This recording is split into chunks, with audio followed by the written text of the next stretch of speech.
What's going on, everybody? CaptainRoBear and crew here for Stormforge, episode 16.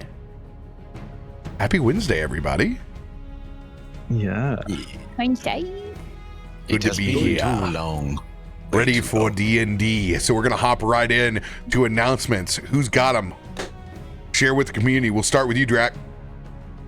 Kickstarter is still going on for Beyond the Brook, a kind of dark whimsy fantasy actual play that we're trying to crowdfund, heavily inspired by shows like movies like Neverending Story or shows like Adventure Time or Infinity Train or of course Over the Garden Wall.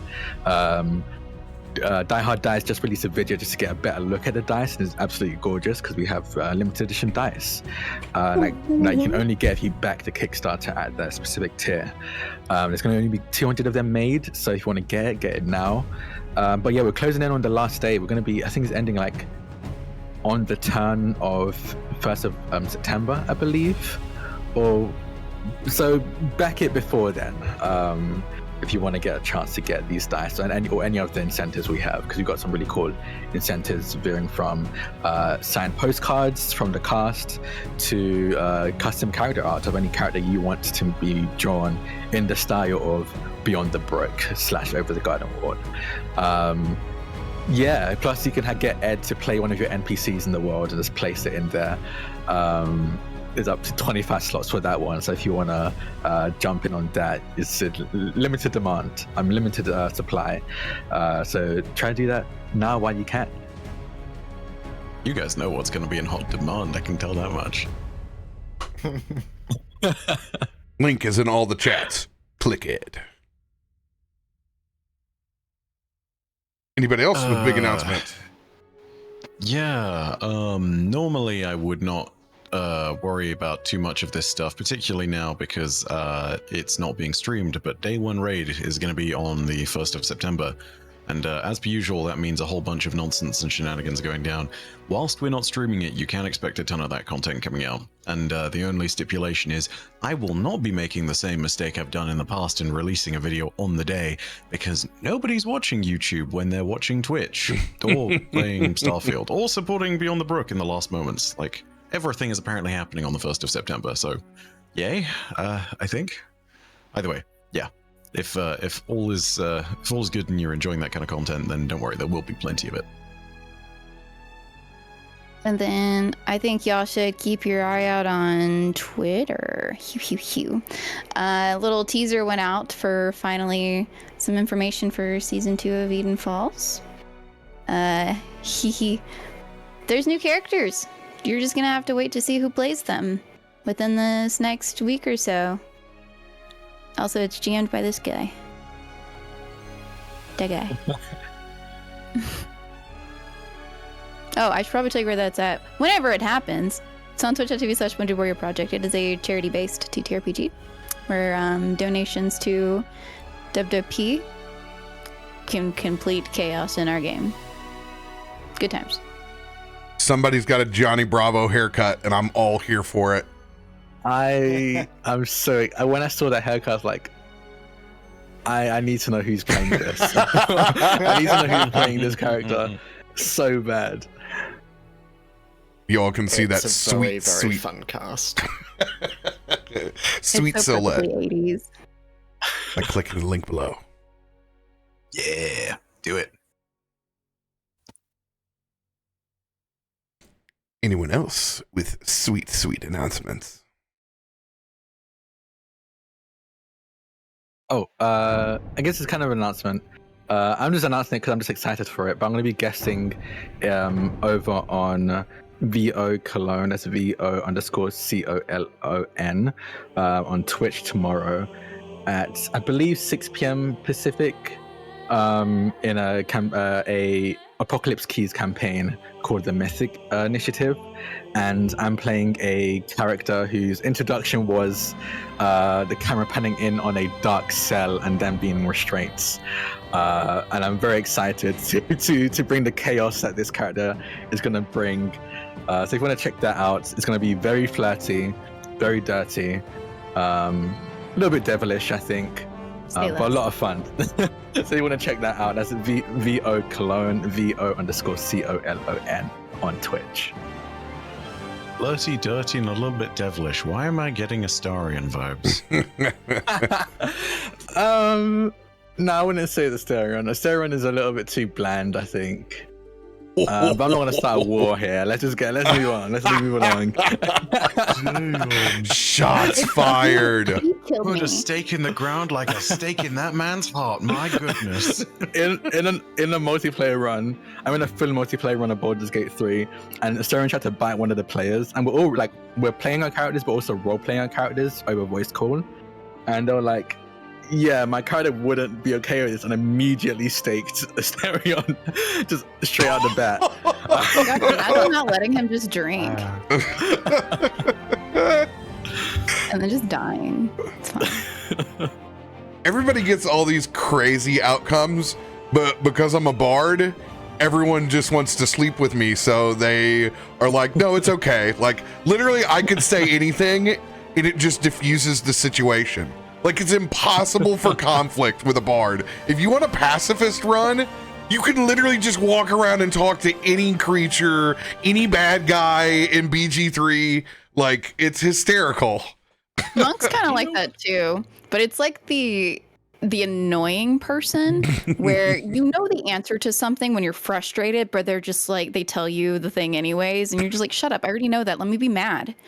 Yeah. Be I mad. don't want your Calm, then solutions. you I can want your think clearly, and it's like, commiserations. no kidding. Paladins So are similar, Robert. I think. I'm realizing what that flavor of bard you're talking about is, and you know what it is? It's bloody soulless again. The It is. All the way return. back to the bunghole for us. Run into a Leo. Run. Find your Leo. They are out there waiting for you to introduce yourself in an unorthodox manner with an unorthodox handshake. And if you want more spicy Baldur's Gate content, by God, it's coming soon. Go over and check out Sam Byfanar's channel, Baldur's Gate and Beyond. It's about to get spicy over there with content, all right? We promise. It's coming soon. Bife's masterpiece. Get ready for it. Get ready for the long haul, because it's not going away. I am also going to start working on the new content release for Phandelver, so I'm very excited about the new adventure they're about to spin off from the original Phandelver. So I'm excited to go down that route and show you guys how to make value out of their usual nonsense, or at least how I run my nonsense adventures with official modules. So more content to come there. And yeah, if you guys haven't followed this channel, we're almost at 5K. Push us over the finish line, because hey, we love some arbitrary numbers as a species. Man, do we ever. And a good old flat 5K sure would be fun. We're not going to celebrate it. I might get an ice cream for myself, but I'd appreciate it. So thank you guys. And just to let everybody know, Raven's doing all right. She's taking a short personal break. She will be back with us as soon as she feels available. So don't worry. She's doing just fine and she loves you. But we need to pick up with this 6-week in-game break, with the party splintering over a failed ritual. Kallisto still suffering from the magma pouring from the wound in his arm. Unclear about how revisiting memories of the past and reliving them in his mind was to set him free from his own physical problems. The party had split, gone off in all directions, frustrated from their own outcomes. We pick back up at the Amber Forge with Kallisto and Loluphia, but no Kaivar in the cupboard, no Farouk at the countertop munching on wares. no Myshkin to be found slinking around near the forge, and certainly no Chrysanthemum. You guys can take away the scene after a very comfortable rest some point after leaving Upper City.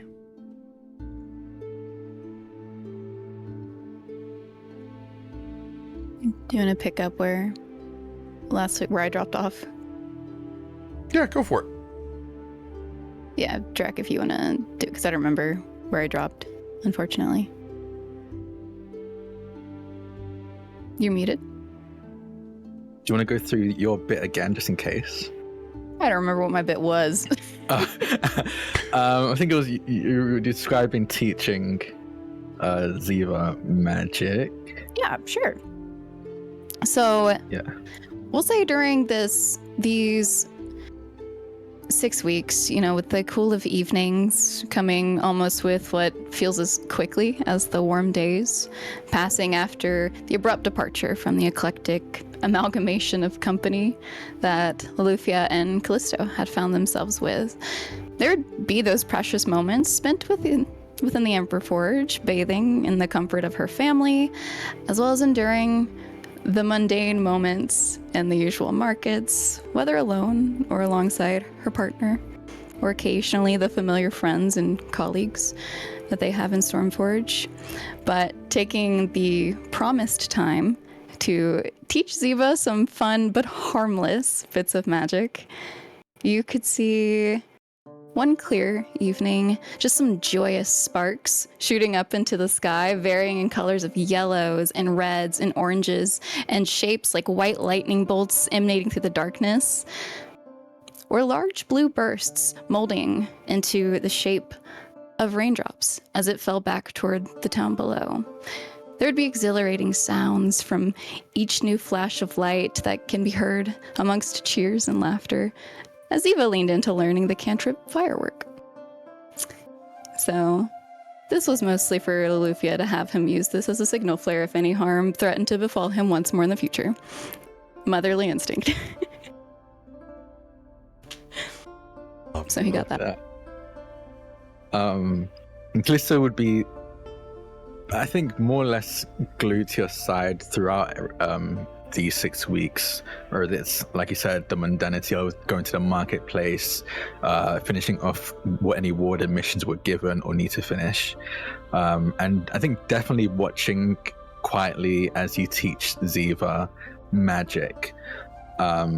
Whenever he can, I think he's very discreetly, or as discreetly as possible, looked for books or other resources that could be used to help teach Ziva magic. I think he's fully aware of the stigma learning magic has in Stormforge, so trying his best not to get too much attention when he does this. But I think, especially seeing the excitement in Ziva's eyes when he finally masters the fireworks cantrip, that almost fuels Kallisto to try and find more resources.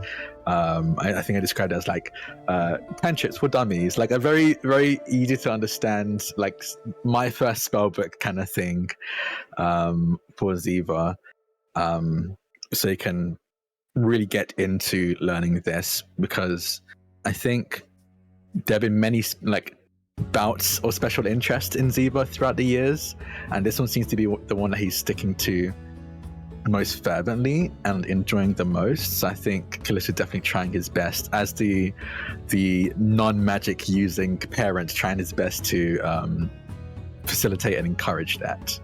Can I learn prestidigitation yet? Honestly, I would love for you to learn prestidigitation first. I think I do my laundry still. I keep messing up. Okay, well, I understand prestidigitation, but you're still going to have to learn how to wash your laundry yourself. Why? Whenever I have this, it doesn't matter. Yes, but you might not always. Dad, in an instant. That would be nice. Right? Mom won't teach it to me. Well, why won't she just refuse to teach it to you? She wants me to learn chores too, but it's fine. We don't even talk about that. But That's why you're my favorite parent. And he's elbowing you in the side. Okay. You're not going to use the whole favorite parent thing. That's not going to work on me. Your mum knows magic more than I do. If she thinks you're not ready for prestidigitation, then you're not ready for prestidigitation. Okay? Fine. But maybe next week. I think I'm breaking her. I'm getting there. I'm sure you are. And it was ruffle Ziva's hair. And yeah, I think we'll continue. Like, I think he attends and watches Loluphia cast spells just as much fascination as Ziva does, despite Kallisto seeing this several times before. I think this is maybe, and correct me if I'm wrong, Sam, this is maybe one of the lessons at the moment, the few times I'm seeing Loluphia cast spells, and it's not for life or death situations. Like, it's just for the sake of magic. Yeah. Publicly, because of how Stormforge is. Yeah. So these teachings would be in the evenings, just, under the canopy of darkness where they can. Obviously, fireworks are bright, but at that point, it's already happening. I'm not going to get in trouble. It's just frowned upon. Yeah.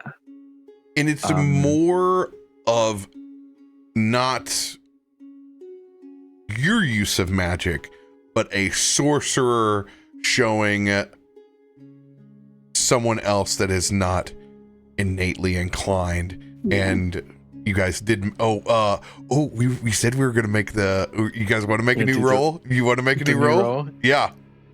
Do you want to do it, Sam? So sure. What am I rolling? So we decided that there's a 60% chance that Ziva is innately magic, so is a sorcerer. Is it D100? Yeah, so D100. If you roll 60 or under, he is a sorcerer. If not, he's likely a wizard learning magic. Whoa. Oh, hell yeah. He's a sorcerer. He's gotten stronger. Just hope that's not wild magic, otherwise you're in trouble. Oh, sweet Jesus. We all turn into cats. That's happened during so many boss battles. Yeah, you're missing one of the grandparents, but you've somehow gained a potted plant, and you don't know why. Oh my god. That's some Beetlejuice shit. I wish I could say that I'd not blown myself up by rolling fireball on that table, but I have. Yeah, I guess this comes more naturally to Ziva than we originally thought it would.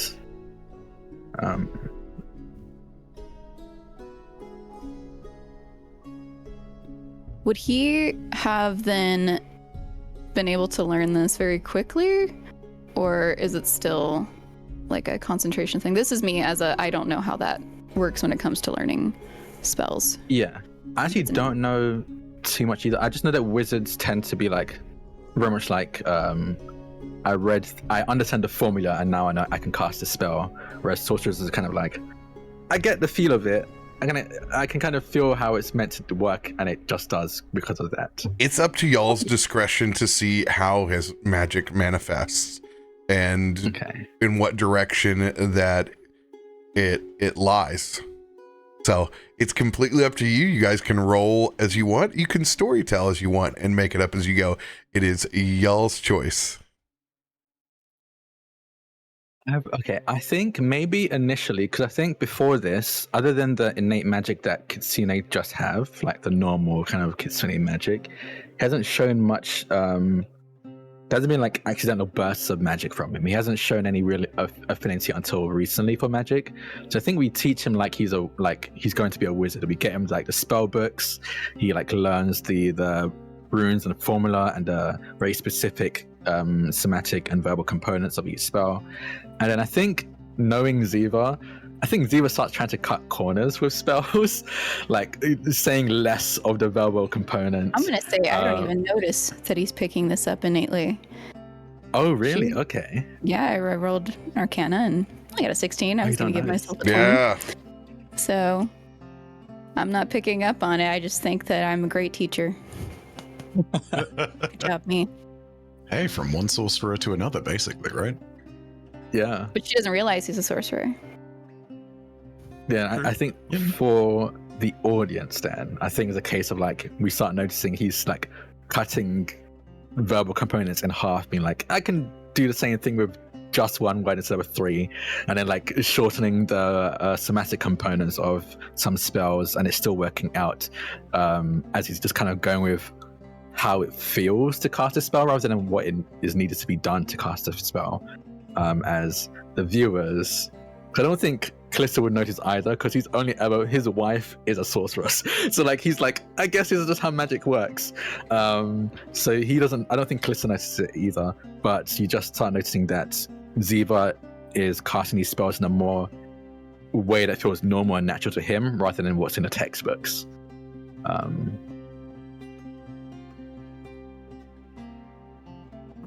Magic by vibe. Yeah, magic by vibe. Yeah. Magic by vibe. That's such a Zennial. Magic by vibes, y'all. Right. Yeah, so throughout that time, just different spells, and he's picking them up. I would probably then say that we would notice his room's a little cleaner than usual, or dishes are not left in the sink dirty from him like they were, as he gets the hang of prestidigitation, but he kind of hides it. It's just like, I'm a good kid, but they don't need to know.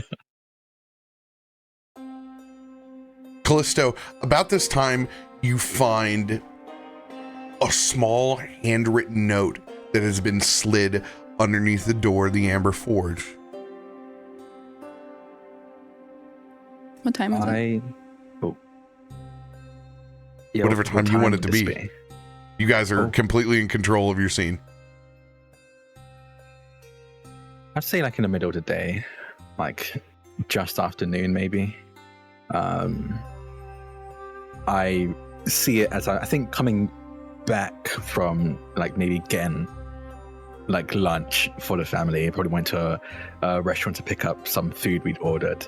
And I'm walking in and see the note, kind of step over it so I don't like trample it, set the food down on the counter, then go to pick up the note.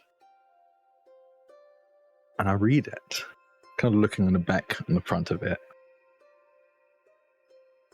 Ed, how does it read? It is the verbal components required for a shield spell. Is there anything Scratchily else? written. Okay, sorry. Yeah, scratchily written, sort of instructions for semantic elements as well, but you see that the page itself appears torn from another. Its edges are blackened, and its pages are crinkled and stained and browned, but yeah, very clearly and scratchily scrawled. I kind of open the door again and look outside to see if there's anyone walking away, watching the door. Just Hugh would slide this under the door.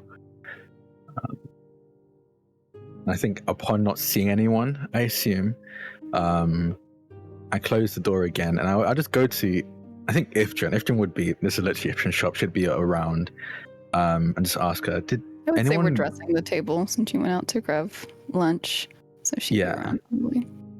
Yeah. And I think I'd actually catch up with, I'll talk to Ifrit first and just ask, did anyone come to the shop today? I know you were closed. Did anyone ask for a rush order or something? And Ifrit just shake their head. No one came. Today's my day off. I really need it. And Kallisto nods and I think goes to Loluphia. Just goes, how about you? Did you see anyone hanging around the shop? Roll a Not perception initially check. looking up at you. Yeah, she's setting the table. Are you having me roll perception or? Yeah. Sorry. Let's see. Nobody. Oh, So good at being Betty Homemaker right now. oh, you were back at the nest, yo. No, I haven't seen anybody as she's laying out the utensils for their lunch, and as she sets down the last fork, looks up at you. Why do you ask? I think looking to you and then to Ziva, who I assume is either already sat at the table or rushing down the stairs to sit. You would hear the And then, running. yeah. And I think here. also looking at, yes, no, go get some food. See Ifjun and V as well going, and I'll kind of gesture to you, Loluphia, if you can step to the side a little bit, just out of earshot of the rest of the group. You would, without hesitation. I found this under the door. I mean, doesn't mean too much to me. I think it's the shield spell, but everything other than that means nothing. And I'll hand it over to you, Loluphia.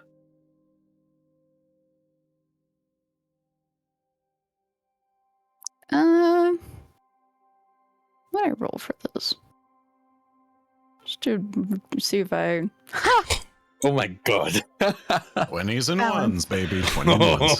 Classic Sam rolls. Balance. Taking this from your hands and feeling it and noticing that what the spell is, at first, curious as to why this was a choice before noticing the markings and the way that this is scratched up, just who it could be from, realizing they've been watched. It's from our cat friend. I'm assuming for Ziva. And she hands it back to you. Lisa takes it and I think pockets it. And there's definitely a noticeable clenching of his jaw at one dimension of us being watched or very least listened to. But then I think it tightens even more when you reveal it's likely Myshkin. Okay, I'm going to look around to see if there's any way people could be listening in on our conversations. Do you know if there's a way to check for that magically? Honestly, I don't. Just Well, keep your ears and eyes out. Yeah. But regardless, he's sneaky. You know how sneaky he is. But I would take this gesture in kind. This time. It's been a while. yeah, I would rather we stayed our separate ways from him and the rest of that group. How's Ziva been doing with the lessons anyway? And he would just like try and start casual conversation right after this, and very casually walk to the forge and toss the notes into the burning forge. Watching, she takes note of you doing that. And doesn't protest or really mention anything about it, just takes note. Well, honestly, he's doing magic faster than anybody that I know. Well, aside from me, of course, but that's me. Yeah, I mean, he's got a great teacher, so I'm not too surprised about that. Thank you. Somewhere Gale sheds a tear because he could have consumed that spell scroll. Sorry, that wasn't a proper magic item he needs to be wearing. It's not shoes. Stay away Shoes from are my my armor, favorite. Gale. Gale's just trying to get us naked. Let's be real. He's like, oh, that armor piece sure looks yummy. What non-plus-1 weapons do you have for the poor? But yeah, I think after that,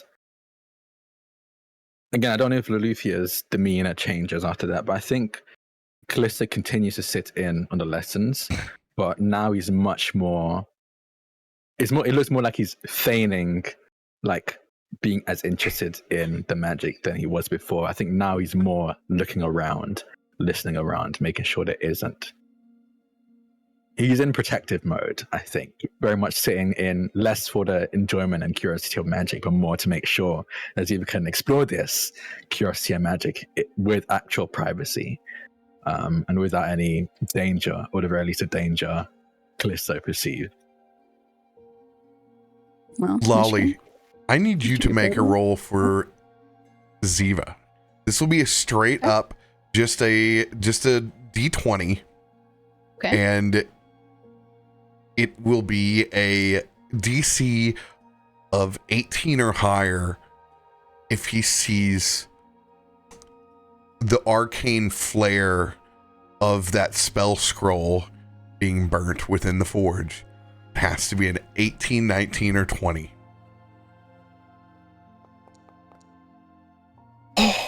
Whoa. You're safe Almost. for now.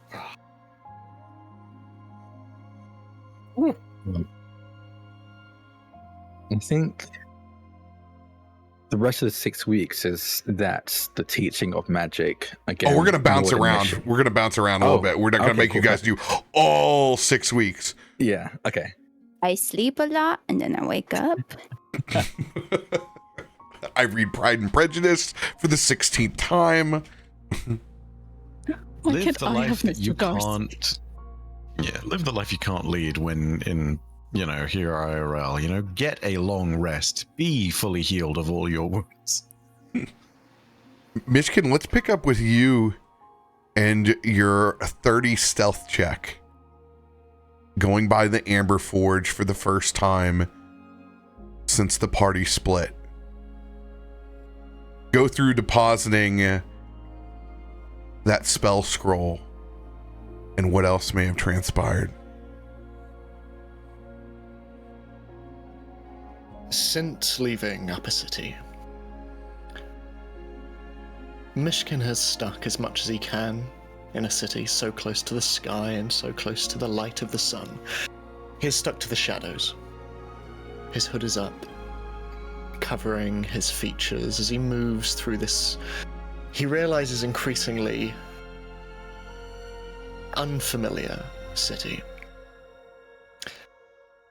And with little other choice, he tries to familiarize himself with it. He moves between the levels of the city, trying to understand its movements, its hierarchy, its structure, its religion, its lack thereof, its people beholden to technology, and while this is out of curiosity, it is also out of strategy. Myshkin does not like to be in unfamiliar environments. And so he watches and observes. But over the course of the first week or so, he finds himself gravitating back towards familiar streets, back towards the Amber Forge. And he will stand and he will watch. He's not sure why. At first. But he watches as members of the family leave and enter. And he hears laughter.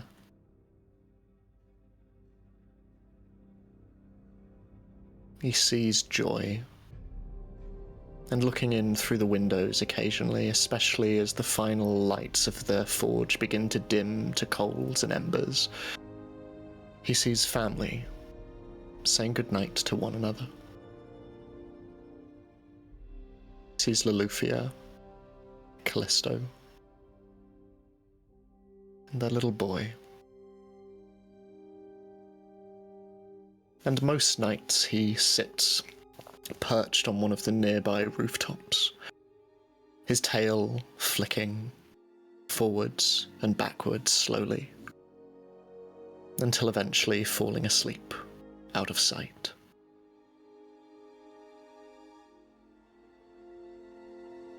And he notices lights, colourful lights and sound.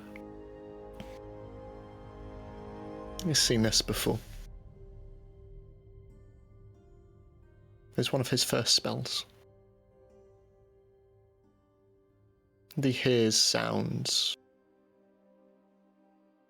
and laughter, and often chastising as well. He cannot ignore that.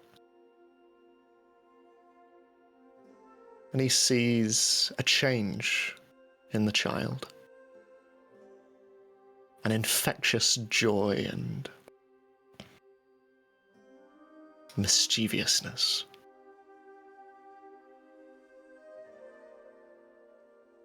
And he feels a sense of responsibility as well. He remembers the first time he met this boy. The danger the child was in.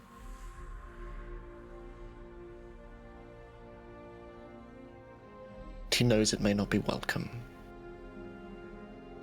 But looking at his spellbook, one of the few empty pages, he very quickly scrawls. Simple shield spell. Something that will help. And jumping down from the nearby roof, he very quickly folds it up and he stands at the door. He remembers the look that Kallisto gave him as they stood in the fire, when his hands were revealed. The look of fear, anger, distrust. How much that hurt. Hears the familiar sound of feet as he turns to one side, and seeing Kallisto further down the street, he immediately and almost unthinking just bends down, pushes the note underneath the door and moves off, just and walks off deeper into the city.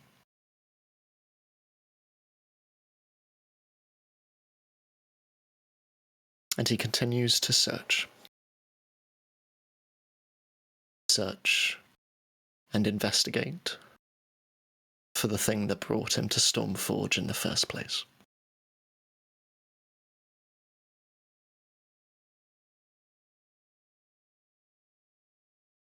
You may use your society check that you rolled previously, or you can roll new. The choice is yours. How good was my roll previously? I'm not going to let you know. I'm going to make you spot it. No. Well, Ed, given that you rolled a 48 last time, I think we can probably use that one, right? Sure. Yeah, I'm going to go with what I've already rolled, I think. 14. Okay. It is a long adrift couple of days in the city. Searching for something that doesn't want to be found. Where do you go?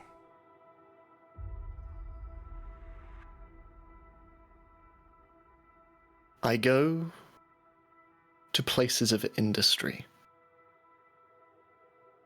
I seek out conglomerates of artificers. I keep an eye out for metal and gears and steam. Hey, watch where you're going. A stiff right shoulder, one bump. Another couple as some construction workers take a long cylindrical pipe past you on this construction site. Watch where you're going. Apologies. Adrift in a busy world. Scanning I want you to make a perception check.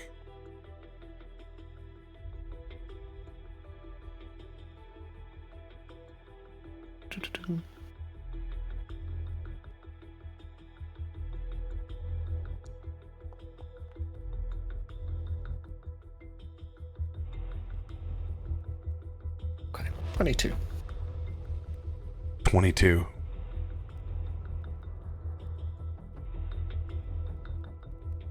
It's that feeling that you have in your gut that you know somebody here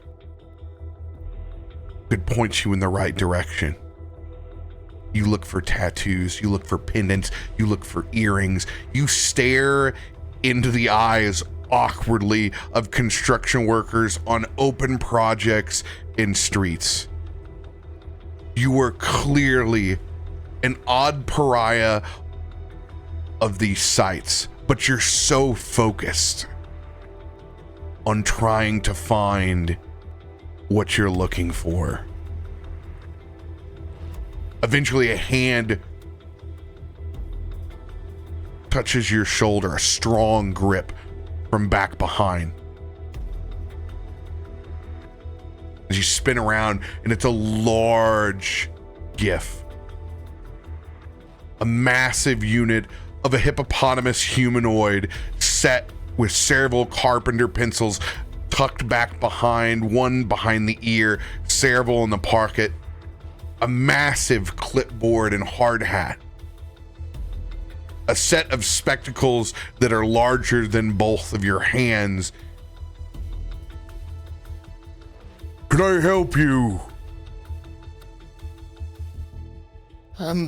Yes, I apologize. Am I in the way?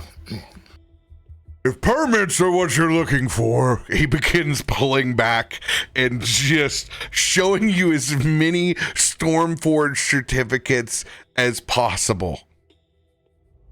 No, not at all. I am looking for a friend. I'm here on behalf of Brudar Skylark. I was told this was the place to come, should I need a friend. And I just angle with my wrist, my scarf a little, and the copper cog that sits inlaid within it.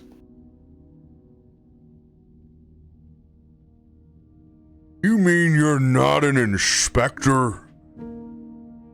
No, I'm sure you will be relieved. I am not.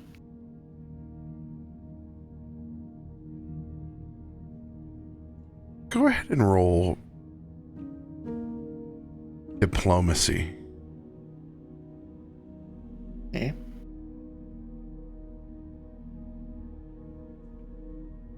+1. 15.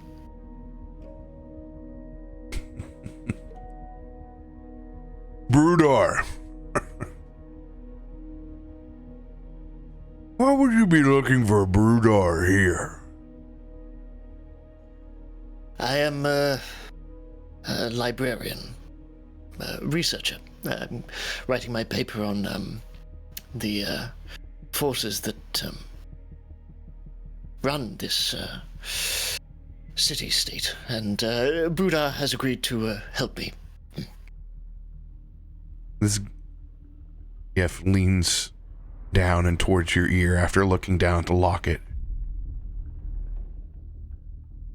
I don't know who you are or what you want, but you need to put that away and leave now.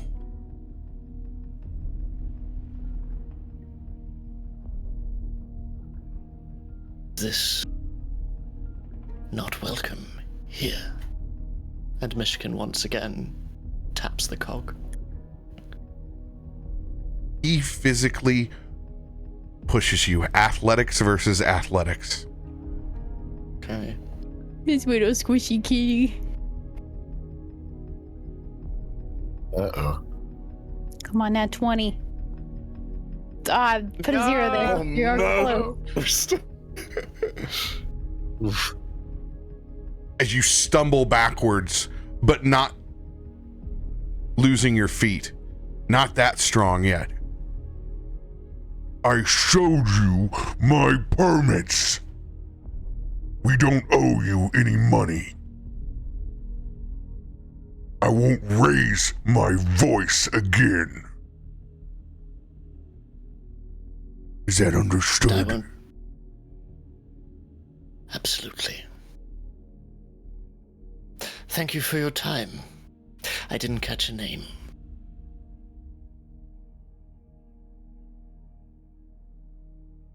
Points down at his name tag on the job site.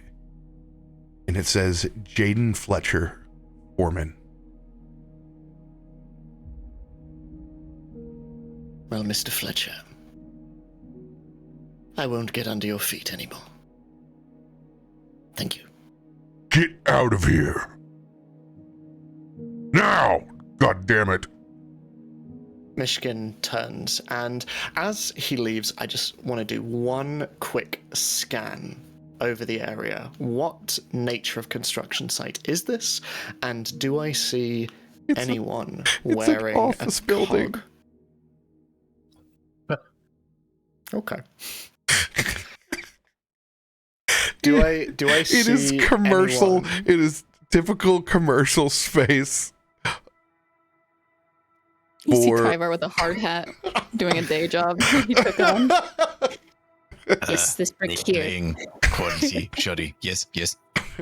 No clean away mortar. Yes.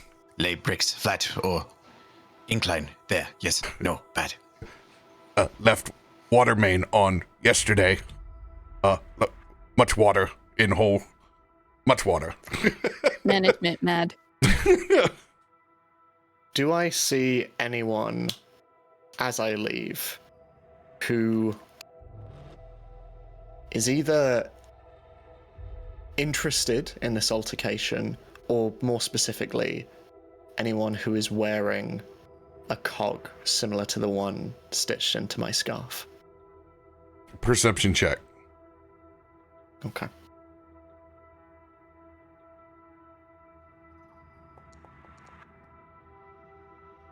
Ooh. 25. There are a lot of people that have stopped their normal pace that are definitely trying to pretend work as much as they can.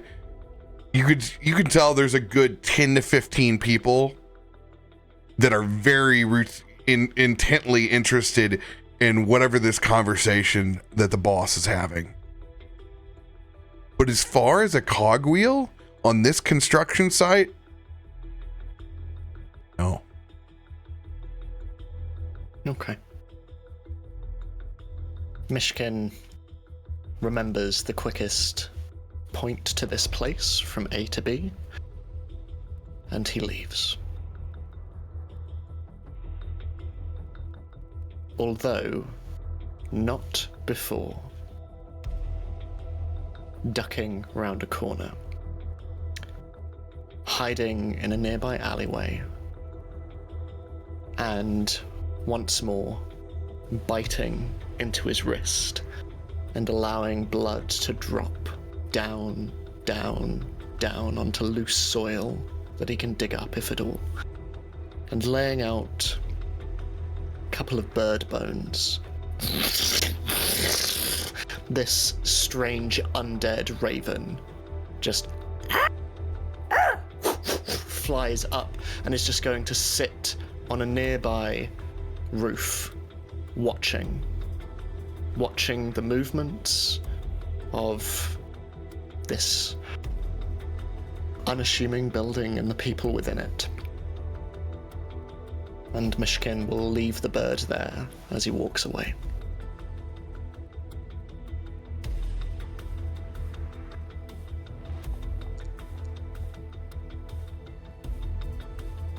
Make your stealth roll as you leave the construction site. Okay.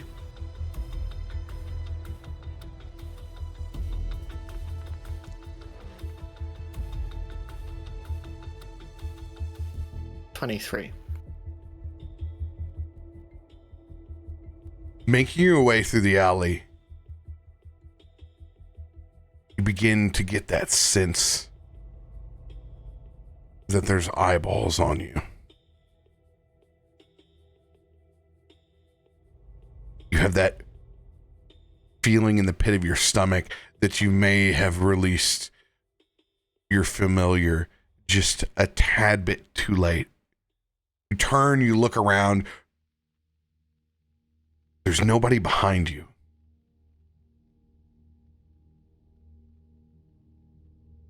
But you turn back forward, and there are two individuals standing in front of you.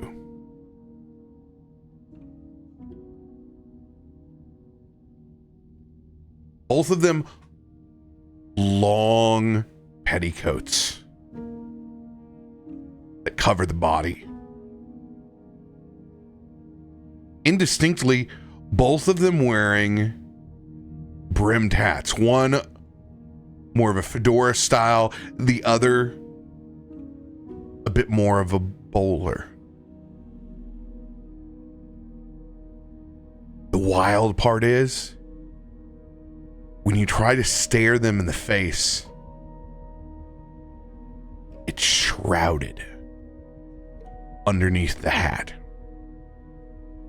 All you can see is the silhouette and the dark outline of a humanoid's face.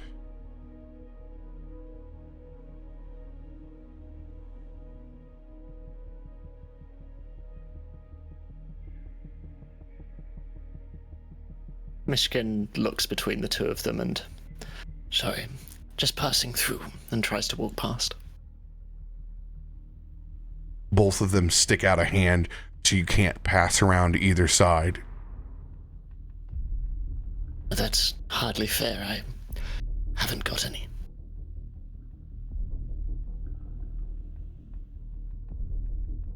Don't worry. We are friends, not foes. In a dark, shrouded, obvious bit of magic concealing their true voice, both of them take off the hat that they're wearing. And they tilt it back just far enough to where you can see it reveals their own horns in the silhouette of their face. There are two disguised tieflings in front of you. Myshkin immediately steps back.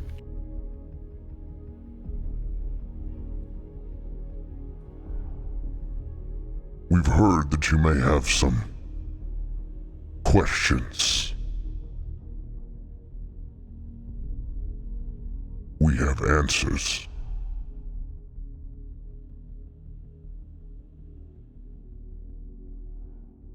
And where have you heard this?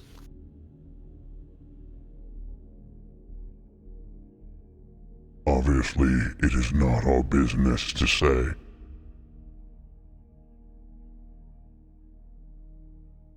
But we are not what you're searching for.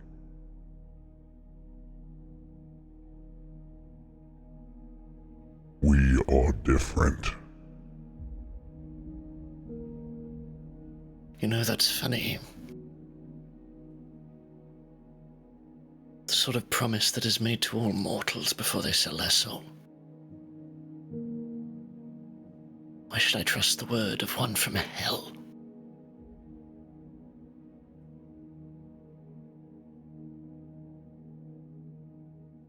That's exactly why you should trust us. As they both pull up their sleeve, and for just a moment, that disguise and silhouette goes away, and you can see a burning infernal mark.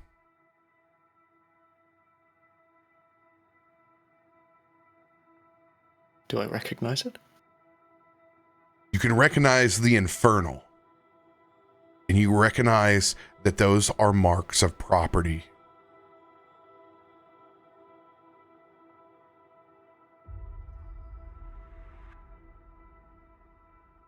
Do you know Vyas?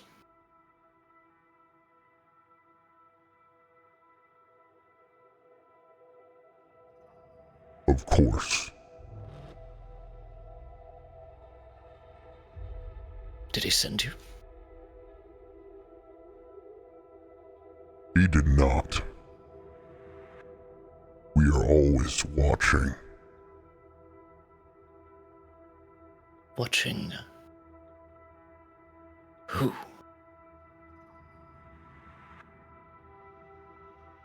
Those that reek of a yearning for revenge.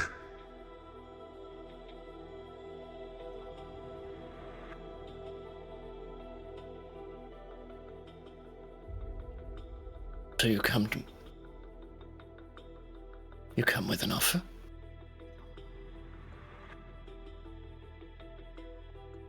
We're an organization that we believe you might be interested in. I'm not one for joining groups. I would say that most here have the idea and belief that you do. But you know you can't accomplish your task alone. They're far too strong.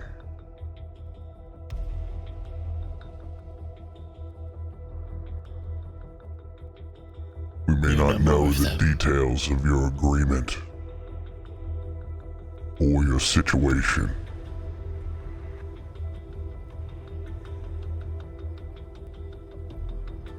But if making the fiends pay for what they've done to you is what you're interested in, then the brand is interested in you.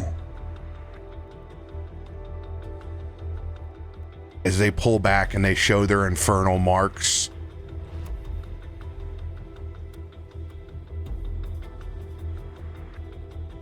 this is what it is like to walk free again of your pacts, your promises, your contracts.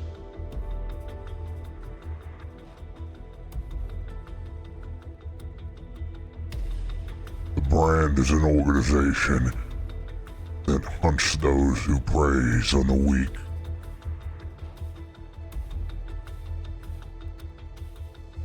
But if the satisfaction of purely death is what you're seeking, we seek other means that are worse than it.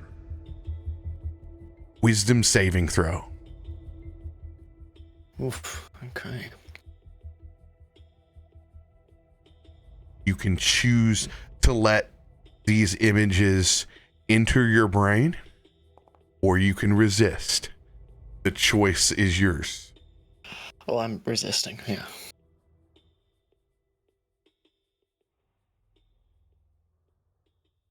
Psychic roll.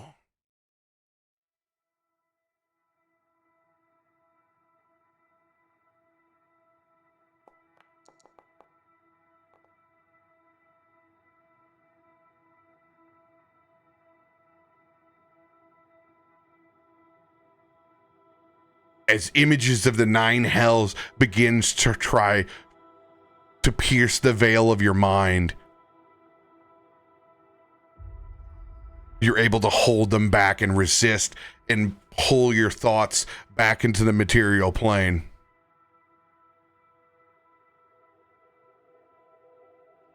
If you are not ready for the truth, then you are not ready for the brand.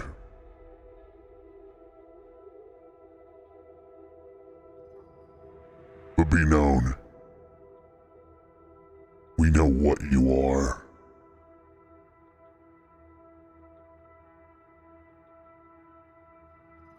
If you seek what we have all sought,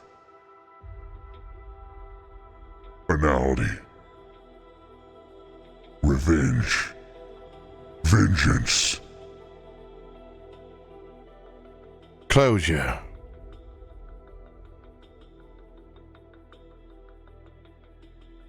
As the voice decays, drifts, but still the murky visage between you and the two tieflings.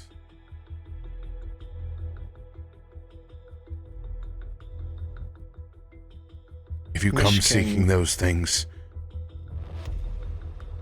you will know where to find us.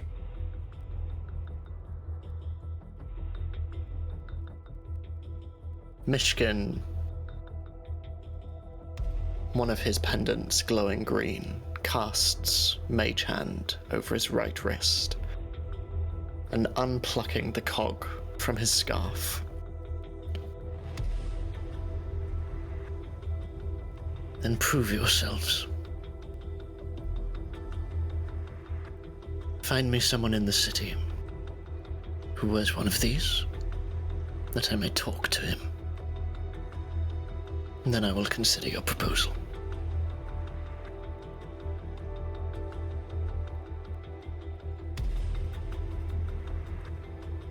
If information is what you seek,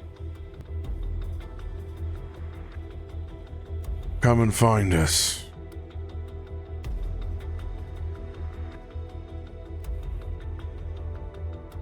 Not all fires burn true, my friend.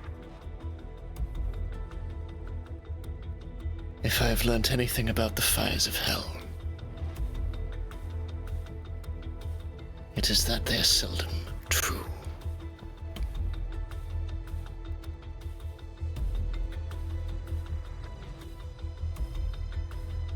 The tip of either of the caps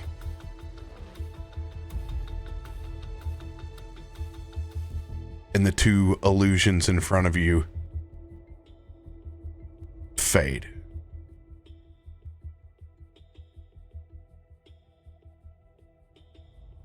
Myshkin's fur, slightly on end, begins to soften, and he walks off into the city.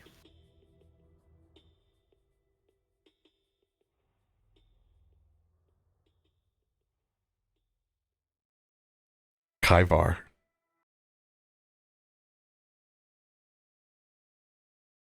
Yes. Where do you wake up at? I wake up in a very strange place. Not in terms of the actual location geographically, but more in terms of the location personally. I realize that I am in Farouk's dwelling, like I have been for the last few days.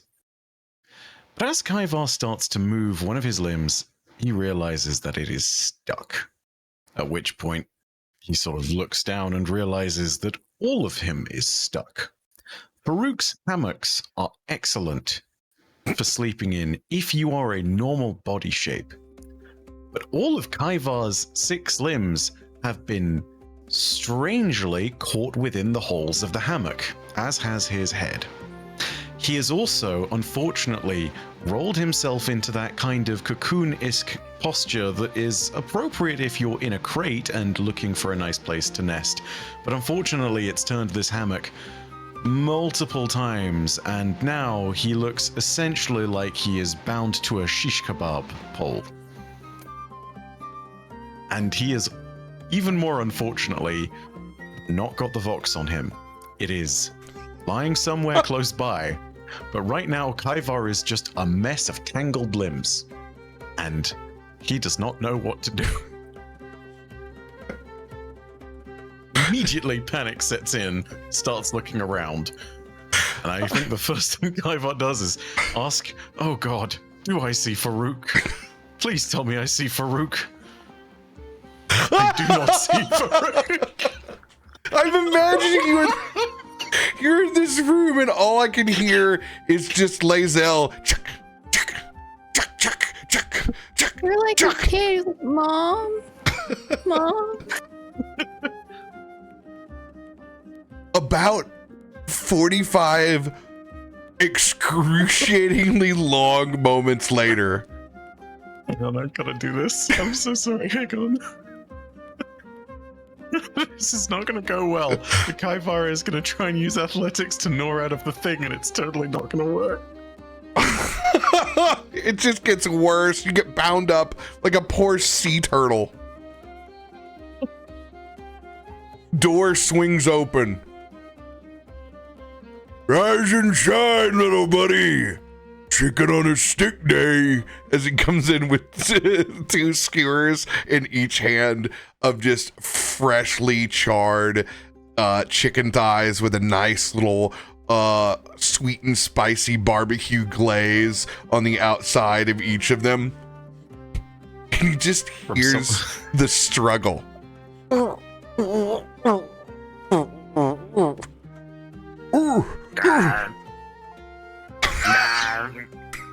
He sees that you're bound, gumming on to this hammock. Oh, hold on, little buddy, I'll be there. He sets down the chicken on the sticks and rushes over to get you unbound from this hammock. I think at this point he psychically reaches out and is just like, Farouk, I'm so terribly sorry to bother, but is there a crate somewhere I could sleep in, please? Or a cupboard, or just a box? I hear cats love boxes. I'm sorry, yes? I didn't know you were a roller in your sleep. These things can. I'm sorry. Hold on. I'm going to try to use my athletics, which isn't good either. Please be careful. Oh, that's privately rolled. I can't see that. Oh no! Don't tell me you rolled a 1. I rolled a 2, and I'm a -1. Oh my god! What is happening? Hold on, it's Farouk clearly makes it worse, as now you're bound and restrained.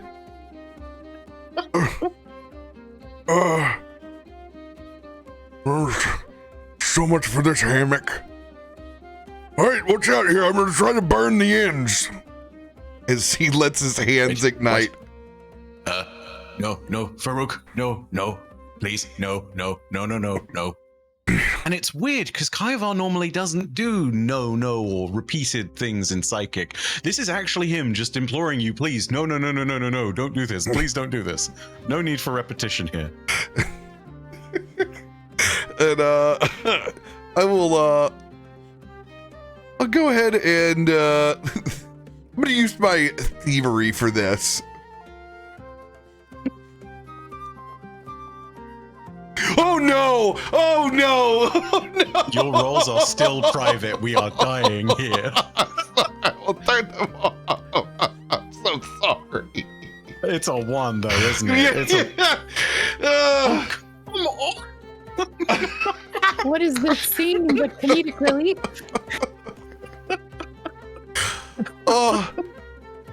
So you don't have eyebrows, but I've definitely singed your antennae for sure. And there's just an awful smell of burnt hair antennae. Oh, I'm so sorry. You don't actually hear words coming out of Kaivar psychically. You just hear.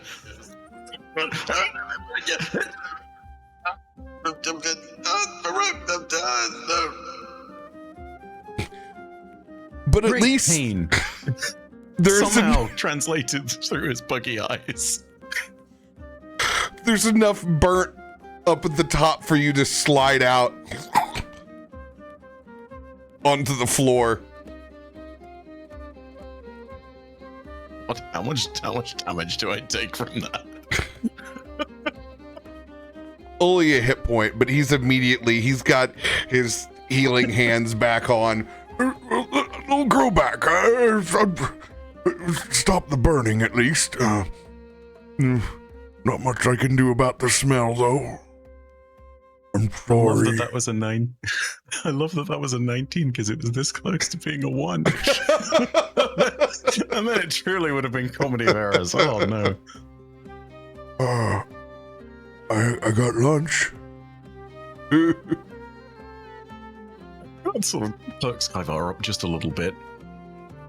Immediately, though, sort of like does the thing of picking up each antennae and then quickly cleaning it as he runs it through his mandibles once over. And then whilst he's doing this, one of his smaller hands is reaching to try and find the Vox somewhere on a table next to him, picks it up.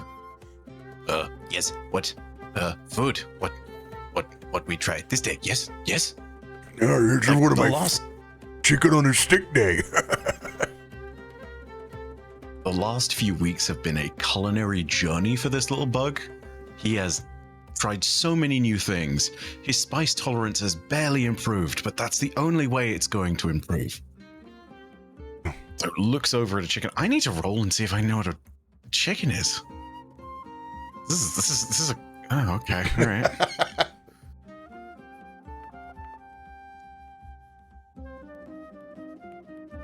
You have literally only seen pictures and haven't actually got to see the farm to table aspect yet. Maybe only heard that everything apparently tastes like it, but not actually having tasted it.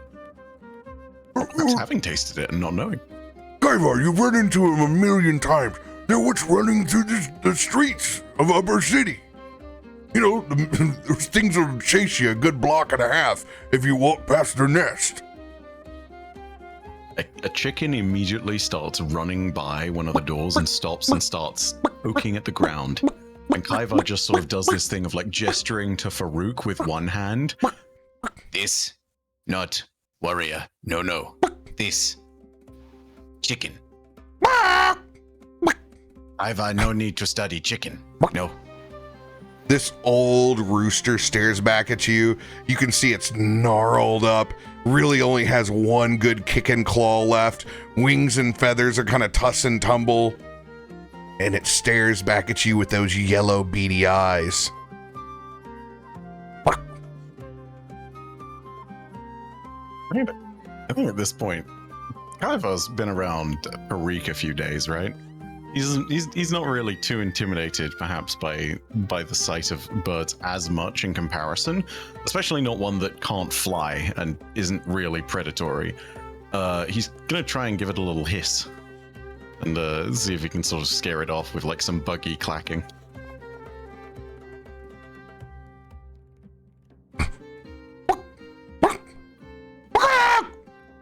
As it kind of struts and walks out to half, and then you just see a brutal scene as Farouk flies through and grabs this old rooster, and it's just feathers.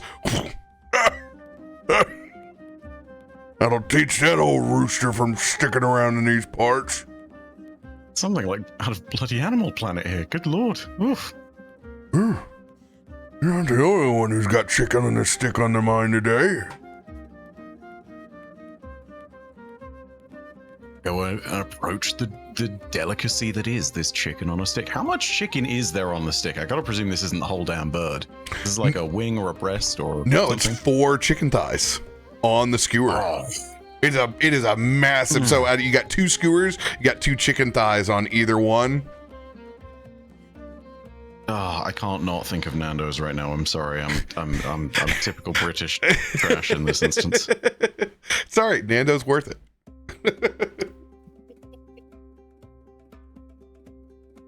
Yeah, starts to go ahead and nibble at one of those things, sort of seeing what it's like. I have no clue how I react to chicken, but I've got to presume that much like anything that tastes like chicken, it's pretty good. Is it an allergy? I swear to How God, I if I have to roll react. is there a D100 table for allergens for bugs? I don't know,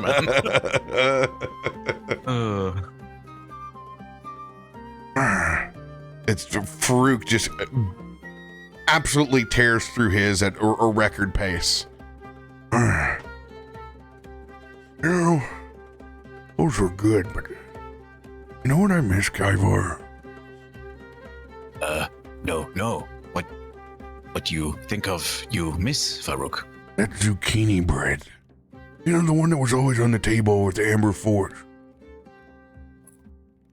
Yeah, they always had fresh zucchini bread right next to the real butter.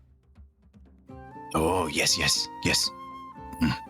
Yeah, but it's almost like it's like pound cake, but I don't know. It's zucchini. I don't even know how to explain a zucchini to you, but it's delicious. And this is a very odd way to eat a zucchini. It wouldn't be my normal way of let's just call it pound cake for this sense. Yeah, it's more like a pound cake. But it's got little green flakes in it that are zucchini. It's really, but it's got a good moisture content. It's you understand? You had it with the butter. It's good. It's really, I would really like some, but I don't know if there's still. Kaiba has eaten what you're talking about. He has no frame of reference what the hell you're talking about, so he's just nodding along, like, yeah, totally. I, this person who has never been to the States, absolutely know the difference between a Philly cheesesteak and a hoagie. Yeah, absolutely.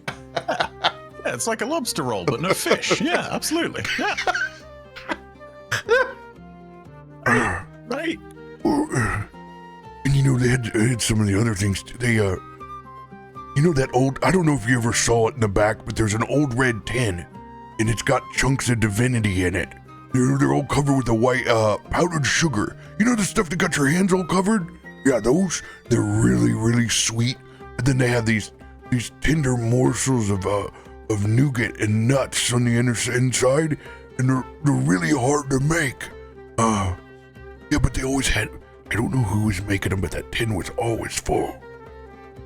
I think I was the only one who knew the tin was there. Oh. This one, Kaiva. Miss Ifrit. Yes. I miss the people too, but the food, yeah, I miss them too.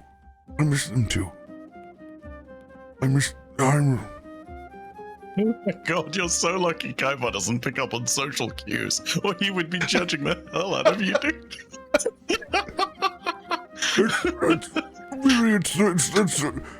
It's a love letter of sorts. Oh, they're probably still a bit steaming. But who can't get over a few things with a good meal, right? Yes. Food. Important. Yes. I was going to go ahead and take a look on his person real quick, having untangled himself from the hammock debacle. This is not planned, but we'll see how it goes. Okay, cool. He does actually have all of his stuff on him. He's noticed this. And he was able to leave the Amber Forge, but actually bring all the things with him. So he has all of his possessions, even including his library card.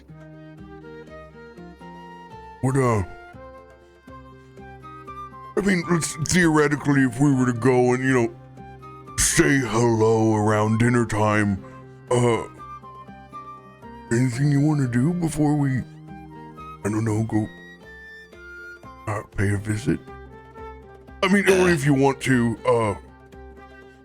Farouk, this one Kaiva must make, admission. Yes. Yeah? This one Kaiva does not remember night of ceremony. Yes. You don't remember anything? No. Ivar's memory has been wiped from the booze.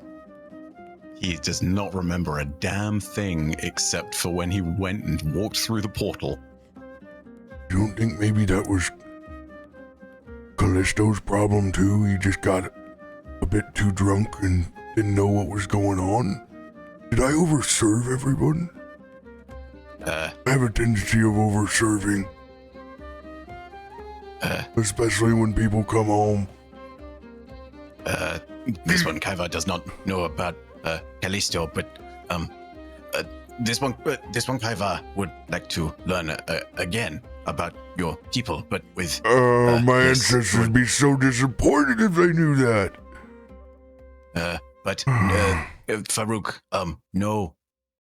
no good berry wine. No. Please. Yes. And what do you mean in moderation? Yeah, that's a good idea, by the way. He goes over and gets his flask and pours himself a little bit of Goodberry port. At this point, I think moderation for Kaivar is like a thimbleful or something. It's like a nat 1 on how tolerant I am of alcohol. No, you just got over this. No more Goodberry wine for you. Till you get to see the ceremony. It's beautiful, Kaivar. Yes. Well, I'm sorry I robbed you of that. Now, I am worried that I may have robbed the others, and maybe I wasn't as clear as I should have been. I'm gonna roll society at disadvantage here to see if I can pick up on like any of the kind of social cues that you're throwing down. It's partly a thing of Kaivar has not truly learned everything about empathy yet, and partly a thing of Kaivar just doesn't know, you know?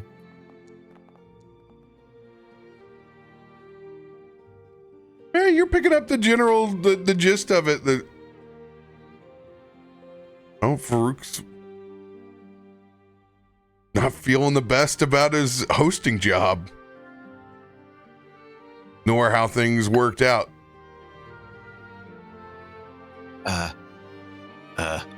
Great warrior, Farouk. Yes.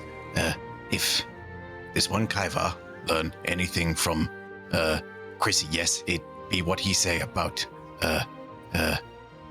fate. Yes. We make our own choices. Yes. So do you? Yes. So does Kallisto. Yes. Indeed. I just feel I could have done a better job.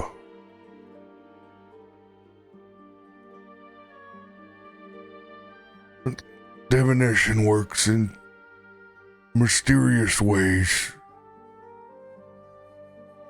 Sometimes people just aren't interested in mysterious.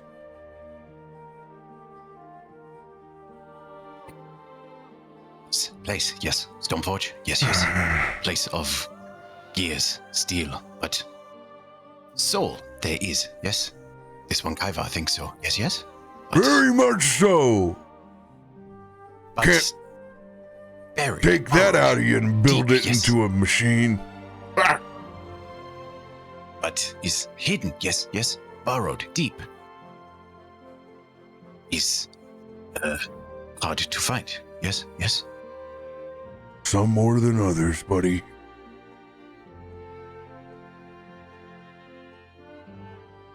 It will take time, yes. But Kallisto will find, yes. And you will find too. This think one Kaivar, that- I think, yes. Dinner time would be long enough, Driver? Or would it need to be dinner time tomorrow? Here comes a... Here comes a diplomacy check. You're killing me. Okay, Kaivar's got his street smarts about him vaguely. No, Farouk. Let them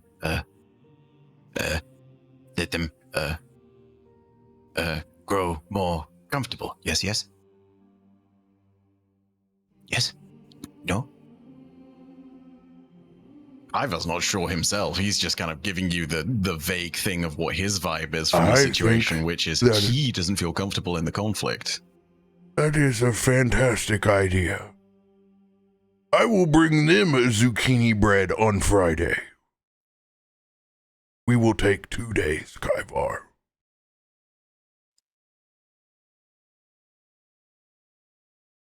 Hang on. Super disadvantage roll. Fucking... Oh, damn it. You've made me do it again. I'm sorry. There it is. I'll never recover from this. Never financially recover. Yeah, no, Kaivar is at this point utterly convinced that zucchini bread is just a diplomatic offering in this culture and is just rolling with it at this point. It's just like, yeah, of course it is. I Just too. gonna take you at your word for that. Ooh. I have fresh bread. As he runs back in, and it's that 1990s style of fast food ceramic pot bread that you would find at every generic Tex-Mex spot known to man. Yes. Yes. Not as good as zucchini bread, but And he goes and he fetches some honey butter and strawberry butter.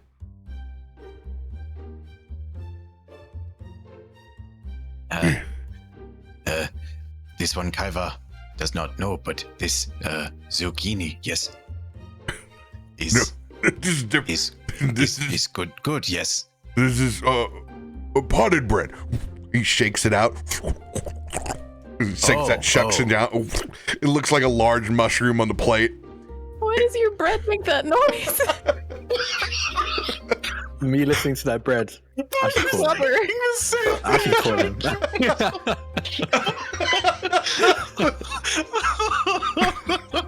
I'm just here to make you feel Don't bring things. that to the Amber Board. Don't worry. He slices it into two pieces. It's just two large halves. And he reaches into the other pot, spreads it with his hand. One half is honey butter, the other half is strawberry butter. dry. He licks. This one,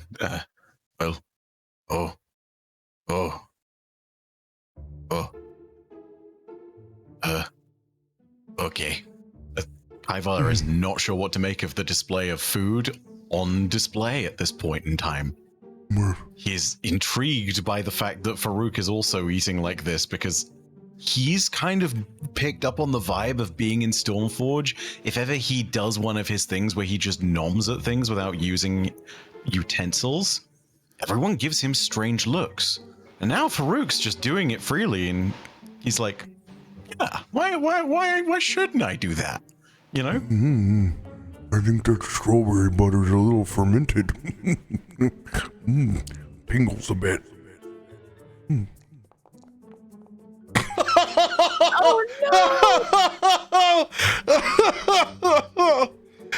You see like this very small elongation of the head towards the strawberry butter on the bread.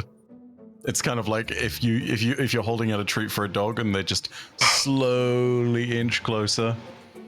Kaivar's just giving it the big old sniff, like, Oh, there's booze. There's a whiff of booze on that. Just that sheer alcohol smell hits the back of your throat through the nasal passage.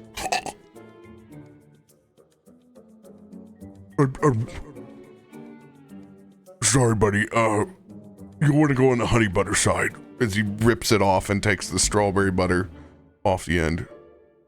I think it's God. past its prime. We say this, and I realize this is the result of the nat one. I think.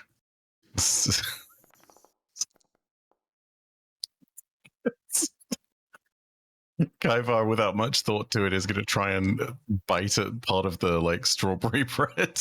No, you don't want to do that just yet. Strawberry butter.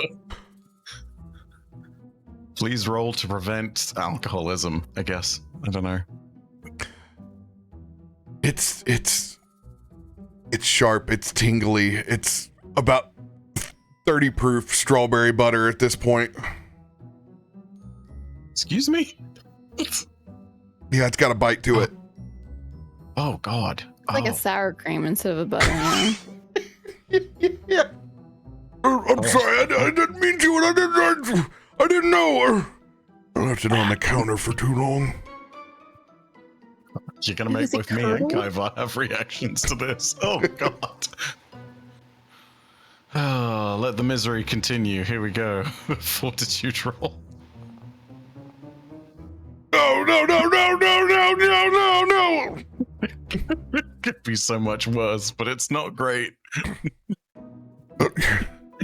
You have that moment of like, there's the bite, there's the chew, and then there's suddenly eyes wide. Farouk runs back no. into the kitchen and he looks for something non-alcoholic. And it doesn't exist. Hold on, hold on, hold on. He runs, he grabs a small pitcher, and you see Farouk take running off towards the fountain in the center of town. Kaiva's pupils in his giant eyes are just getting slowly, periodically larger and larger and larger.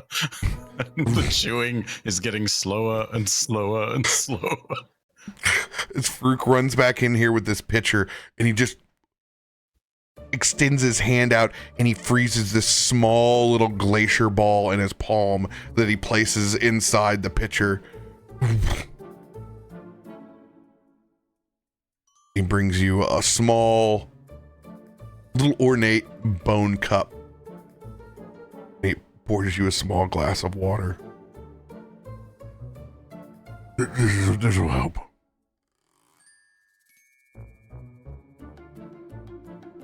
Sort of out of it, Kaivar is going to take a sip, and how do we measure how quickly a bug sobers up? I don't know. How do we measure how quickly I've gotten drunk off this thing? What's the How far down fermentation can of he this stick thing a like? finger down his throat? No actual intoxication, really just a jarring of the senses that could cause your stomach to upend. But you'll notice that the water in that fountain is delicious. It's like a still Topo Chico. It's fantastic. I imagine it has a similar effect to putting like the sudden awareness that comes back to. I'm using so many dog analogies. Maybe it's because Turbo has been ruling my day. Similar effects to if a dog is asleep and then you put a treat right in front of them, and then there's just a little breathe in, and it's like, oh, what? Ah, yeah. Sudden awareness, right back to it. All right, we'll pick up some zucchini bread on the way. That's a much better idea. Farouk, you must tell me though, what is the story of this great food? Kaiva must know why great warrior like you, like so many in Stormforge, love zucchini. Yes. Well, you see, Kaivar, what's worth fighting over if it's not for great food? As he begins to walk with you outside of Upper City on a long, slow, food-inspired trek from the Upper City towards the Amber Forge. Kallisto, Loluphia. It's now a bad time to say that I made Loluphia specifically allergic to zucchini bread. Oh my god! Please tell me that you're not joking. Oh No, I'm God. joking. But I can make so it up. It's lethally allergic. Like, you breathe in her direction and she's going into anaphylactic shock. Like, Oh my god. Callisto would flip. another 6 weeks. Yeah, no, What are you Callisto doing? might pull the guns. Everybody likes zucchini bread. Don't I you knew I know should have went with banana. sorcerers are famously allergic to zucchini? Zucchini! It ruins our magic. Everyone knows the one thing that disrupts the mana and the weave around us. God. Lose a spell slot from zucchini. No! It's not how divination works! I'm sorry, I don't know about the arcane! Zucchini. Magic was in the zucchini all along. Wow, how about that? Go back to living in a Also- van down by the river. For this Oh my bit, let's say Callisto's home without Lolly. Well, he's at the market. Oh, okay. Yeah, I think. Have fun.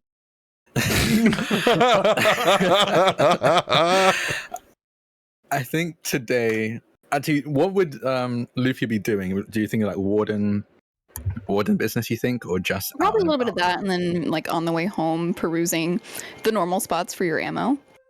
Yeah. Just seeing what's around. Oh, I'm sorry. I'm so rude about this. I get lost with you guys all the time. Does anybody need to refill a drink or use the restroom? No, I just need zucchini bread now. I just need zucchini bread too now. Yeah. I ate so much zucchini I've bread never had zucchini over the bread. weekend. I could. Oh, you haven't, Ed? No, I had it. Try it though. I've only had it once before when I went to visit my uncle, like a couple of years ago, I think. Okay. Yeah, and it was nice. It was okay. It was cool, I guess. It's Give just me RoBear's bread.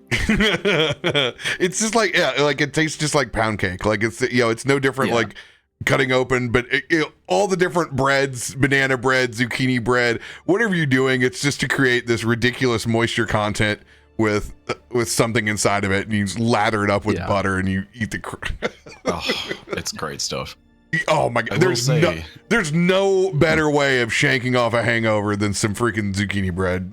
Oh, I'm gonna make a guilty confession here as well. This entire time when you were saying zucchini, I was getting my American terminology mixed up. Zucchini in English is called a courgette. Oh, that's I was right. thinking- Yeah, I was thinking of what you guys call aubergine, which is an eggplant. And so I thought this entire time we were talking about an eggplant. Oh, that would not be good. I don't know if I would not eat that. That would not be nice, in my opinion. It's not so much even that. It's more from Kaivar being fascinated about this analogy for dicks. Literally, that's the gag. There's a joke in there too. Wow. That's That's amazing. the gag. Yeah. Okay, I'm gonna go refresh my beverage. I'm so sorry. I'll be right back.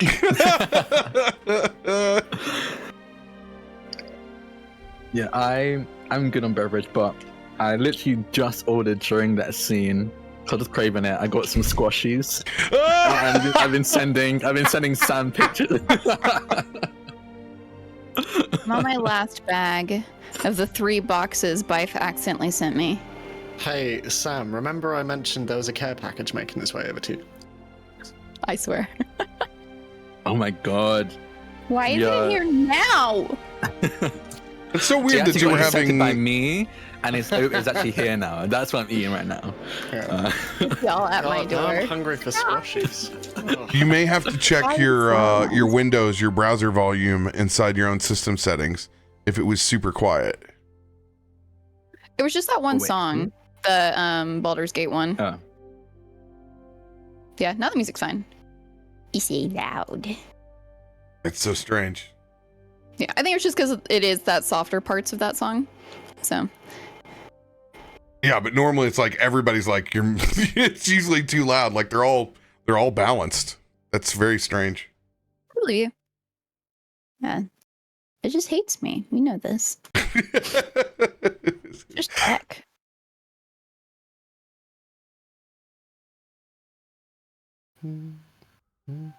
I'll go fill up my Can't water wait too. to Just Kallisto Callisto being be there. alone with them. Pardon? I can't wait to see you alone with them. Yeah. I was pretty about to be like, hey, Sam, do you want to take it? But you beat me to it. Was like, no, you're the only one there. Here's now." Okay. Buttercup. Oh boy. Okay. I'm gonna go Okay. stay high at the guild hall and go peruse for husband's ammo. Get out of the house, fresh air. I wonder what Callisto's up to. Meanwhile, firing his last ammo at Save me. Kaiba. There's chaos. Zucchini bread everywhere. Just screaming at them. You're trying to kill my wife? You know she's allergic to zucchini bread. First me, and then my wife and my children. In my home. She gets home and she's like, "Oh, you believe that still? That was a lie." I just didn't Told you like that 6 it years when ago. you baked zucchini bread, honey. Oh no! But that'd be so funny. Just like, I think I'm allergic, baby. Oh, really? Yeah. Oh, I'm coming up. Into my throat. Something's It just happening. won't go down. No, probably safer off not, you know? That'd be such a just wild twist. It was such good comedic relief, though. It was, yeah. But Myshkin scene, holy crap! Yeah. Yeah, I'm concerned. I'm not. I'm excited. I can't believe Myshkin's getting a brand deal. That's what. That's the moment they're like the brand. Oh my gosh, you're the first one to get sponsored. Myshkin getting sponsored. Oh my god. It's because I have a very hands-off approach, so, you know. Oh my god. You being like, that's not fair. I don't have any. It was just it's so funny. God. There I am, boy. just trying to think of what an appropriate sponsor for all of this is. Squashies. That fits well. No, for Myshkin specifically. I mean, squashies is good for Squashies. anyone, but yeah. Squashies. I feel like he'd love those. Just like, immediately, just like, It heals all fauna. absolutely, yeah. The amount of fire that's going on. Actually, no, I'm not mentioning any sponsors. I'm mentioning no sponsors whatsoever, as they should pay us. Oh, on my stream, we like to say that this is Scarlet Cow, and it's really great. And if they want me to see what they actually are, Scarlet Cow. Scarlet cow really sounds like a disease. Oh, got a bad case of scarlet cow. Is Like, that hey, just... have you heard Bill? Like, yeah, he got hit with scarlet cow. It just came out my nose. That's one of the symptoms. No! Oh no, Sam! That's what. Oh, and she's gone. Gone too soon. But do you think that's because of like Europe's, like, it resonates more with us because of the whole like mad cow disease? Yeah. So It does, we yeah. kind of associate that more with maybe. And like, I think it's like what scarlet fever as well. So I think it's literally because it's two, a combination of two actual diseases. Yeah. Oh, I think it's this might scarlet be- fever. Scarlet fever sounds familiar to me. Probably. I want to look it up. Yeah, now. well, scarlet fever's definitely. It's Yeah, Scarlet fever? scarlet Yeah. fevers. Yeah, totally Yeah. a thing.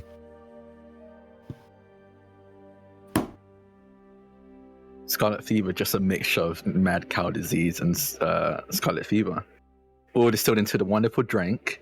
Stop it. It giveth energy and it taketh it away. I mean, where do you think the energy comes from? It's Absolutely. past victims, exactly. Oh. So you're saying this thing gets stronger as it Oh goes. my That's- Y'all, It's look in the terrifying. Discord and the Stormforge talk. The like, the public one. Freaking bad hunter. Oh no. No, that visceral reaction. Oh my god, that was so violent. Oh. Oh no. Oh no. Oh The no. eyes, the buggy eyes. The eyes. No offense, Kaiva, but yeah. I wish I could do something where I could bulge my eyes out as far as his probably do. But yeah. Alas, I can't Your RP having character. eyes twice the size of my brain. Literally, apparently. I love that we're getting the ones out on this stuff, though. This is great. God, you've rolled fantastic. so many ones in such close succession. It's wild. Dude, fucking RoBear rolling the unnatural one to get me out was possibly the best thing that could have happened. Oh, love it. All of your people have such low stats in some of their stats that I never see it coming. Like a -1 in what was it, athletics? Yeah. I mean, with Farouk, I don't get that at all. I guess it's because he's an older gentleman, but Yeah, Kaivar is a twig with chitin. You know, like he's. I mean, yeah, fair. He's got spindly little arms. Like, have you ever seen one of those radio towers, you know, that's just like covered in dishes? Take away the dishes, just have the antennae, and that's kind of what Kaivar looks if he was put upright while still stuck in the hammock. You know, that's kind of vaguely the thing you're getting out there. That thing does not have a strong athletics check. So funny. Also, it's just good because I get to sit here and be like, oh yes, of course, I can fool around with Kaivar. He is my somewhat much less serious character compared to what Zanrin was. Hey, Zanrin was fine. He Zanrin just was had fine. a lot of drama. I get You played with it. It was to great. I get to play the seriously big fool this time instead of the fool who's trying not to be the big fool. That's the big difference. So please continue, Kallisto. So how many days is this after like our vignette? As many as you want it to be. Okay. I'll say it's maybe a week has passed. Maybe a week and a bit. And I think during this week, in addition to the usual warden missions, teaching or sitting in the lessons for Ziva, general mundanity of life, I think Loluphia and Kallisto have been reaching out and like for doctors or anyone really who knows or has some kind of inclination of how to help or even just slow down what's happening to Kallisto. And so far we've come up really with nothing. And I think today is just another day where Kallisto is sat in the storm, in the Amber Forge. Wow. I think taking a day off. I think he's like fully sent in a letter to the wardens to be like, at least for another week or so, I can't do any jobs. Too much of a liability. So they're at home. I think calling over Ascending Stones, being like reaching out to doctors or any connections he's made as a warden within Stormforge and outside of Stormforge, going as far as different cities or towns, even like full-on countries for doctors or any specialists who might have some kind of inclination as to what's going on. And yeah, I think that's the kind of state he's in, as I think Kaiva and Farouk arriving. He just sat kind of on the sending stone. I think being kept like he's been put on hold, so you just hear like very very copyright free, royalty free music playing through the sending stone as he's waiting to be connected to his umpteenth doctor. Roll a society check. Through the Stormforge. Society. But the MIDI version. We'll say Loluphia is delivering some of these letters to our warding guild hall. Yeah. You gotta hide your 12. Yeah, it's as bad as you thought. It's a lot of waiting and not a lot of answers. So you can just see the sending stone set on the table, I think in the back in the forge section of the building, while Ifrit is, I think, in the front section busying themselves with normal work. So you can see customers coming in and out.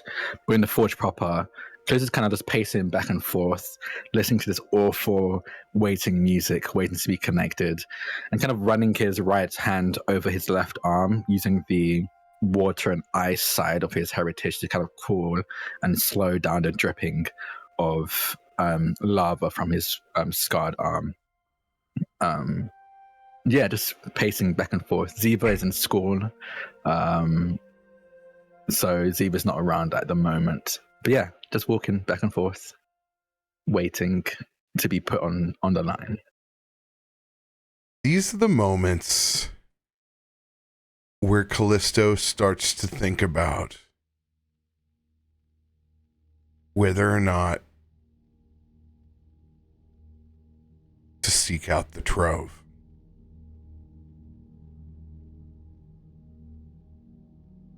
think about the alternatives.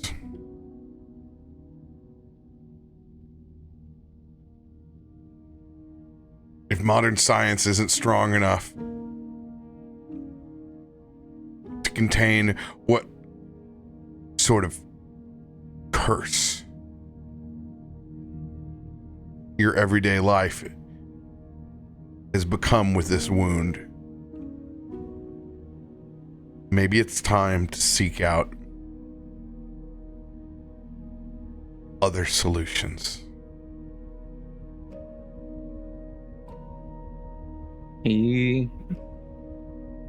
As he's kind of both the waiting on hold music and the general chatter of customers in the front of the shop begins to kind of fade away into the back, as I think he becomes almost hyper aware of his arm.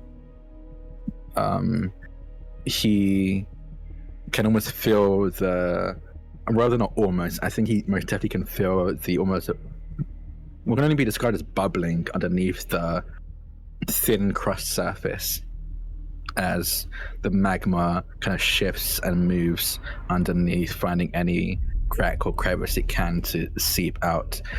Can feel the slight burning sensations it does as it drops and hits the floor.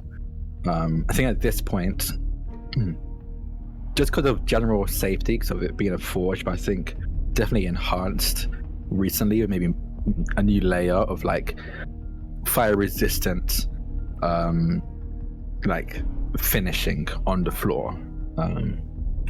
Ifrit tried to say it just because they're working with a forge, is obviously best to keep it safe.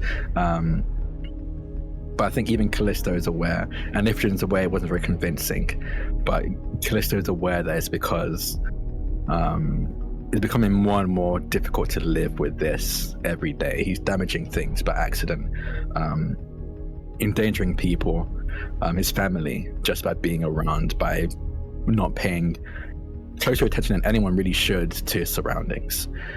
And I think he thinks back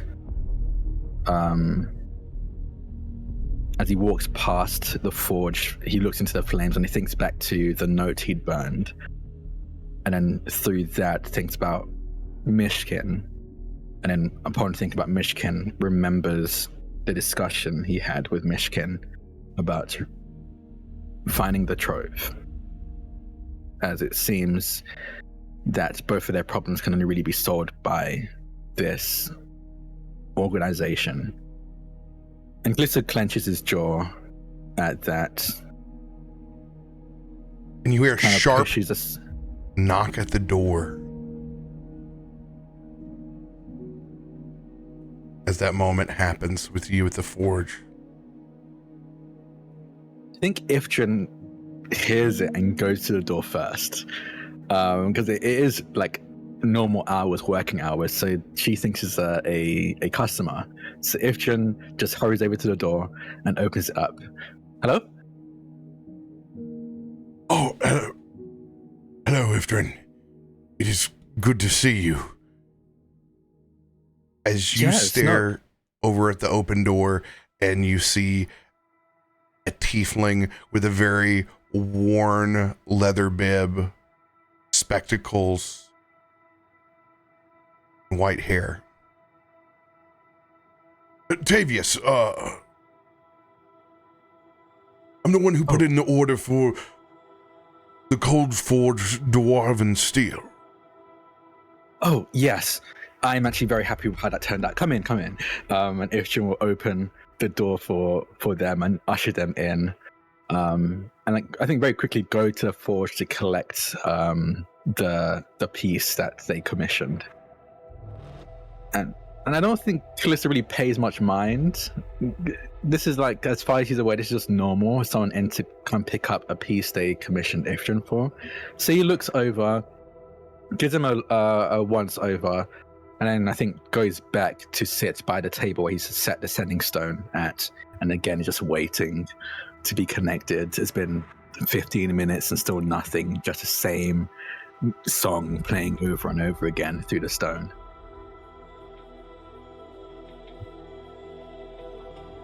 Via stares back at you.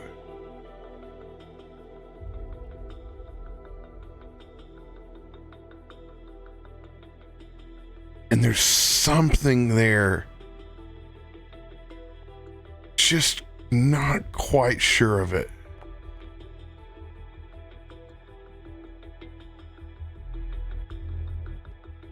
Doesn't recall you offhand. Would I recognize him? Would I have seen him?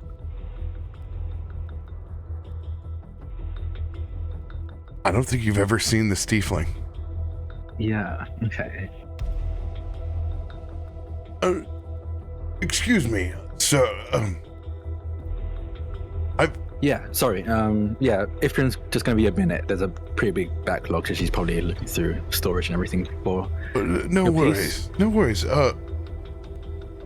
I just feel as if I have seen you before. I mean, I walk about Stormforge quite frequently. I'm a warden as well. So maybe, A warden. yeah. I see. Yeah. I was Sorry, remiss. I thought maybe you've been a previous customer of mine. Your face just seemed so familiar. I apologize. My name is Vias. I'm a smith in the upper city. Oh, well, pleasure to meet you, Vias. I'm Kallisto. Kallisto Amberheart. And I'll put out my right hand very purposefully, put my right hand out for a handshake. He shakes your hand.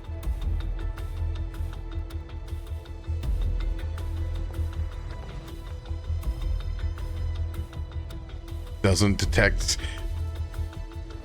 anything unusual. Very nice to meet you. Yeah, great to meet you too. Again, if you want anything while you're waiting, because I know my mum is very all over the place right now, I can get you some water. Probably got some snacks around. Just sit back and wait, and I'll see if I can help my mum out with your order. You wanted the dwarven metal, cold forged, right? Cold Forge, yes. Yeah. Something that's distinctively difficult for me, let alone dwarven grade. But yes, I wouldn't mind. I thought I spotted some zucchini bread when I walked in. Discerning Ifrit. Yeah, no, help yourself. V actually made quite a bit, very specifically for today. Today seems to always be the busiest day of the week, so she always has some snacks around for customers who are waiting.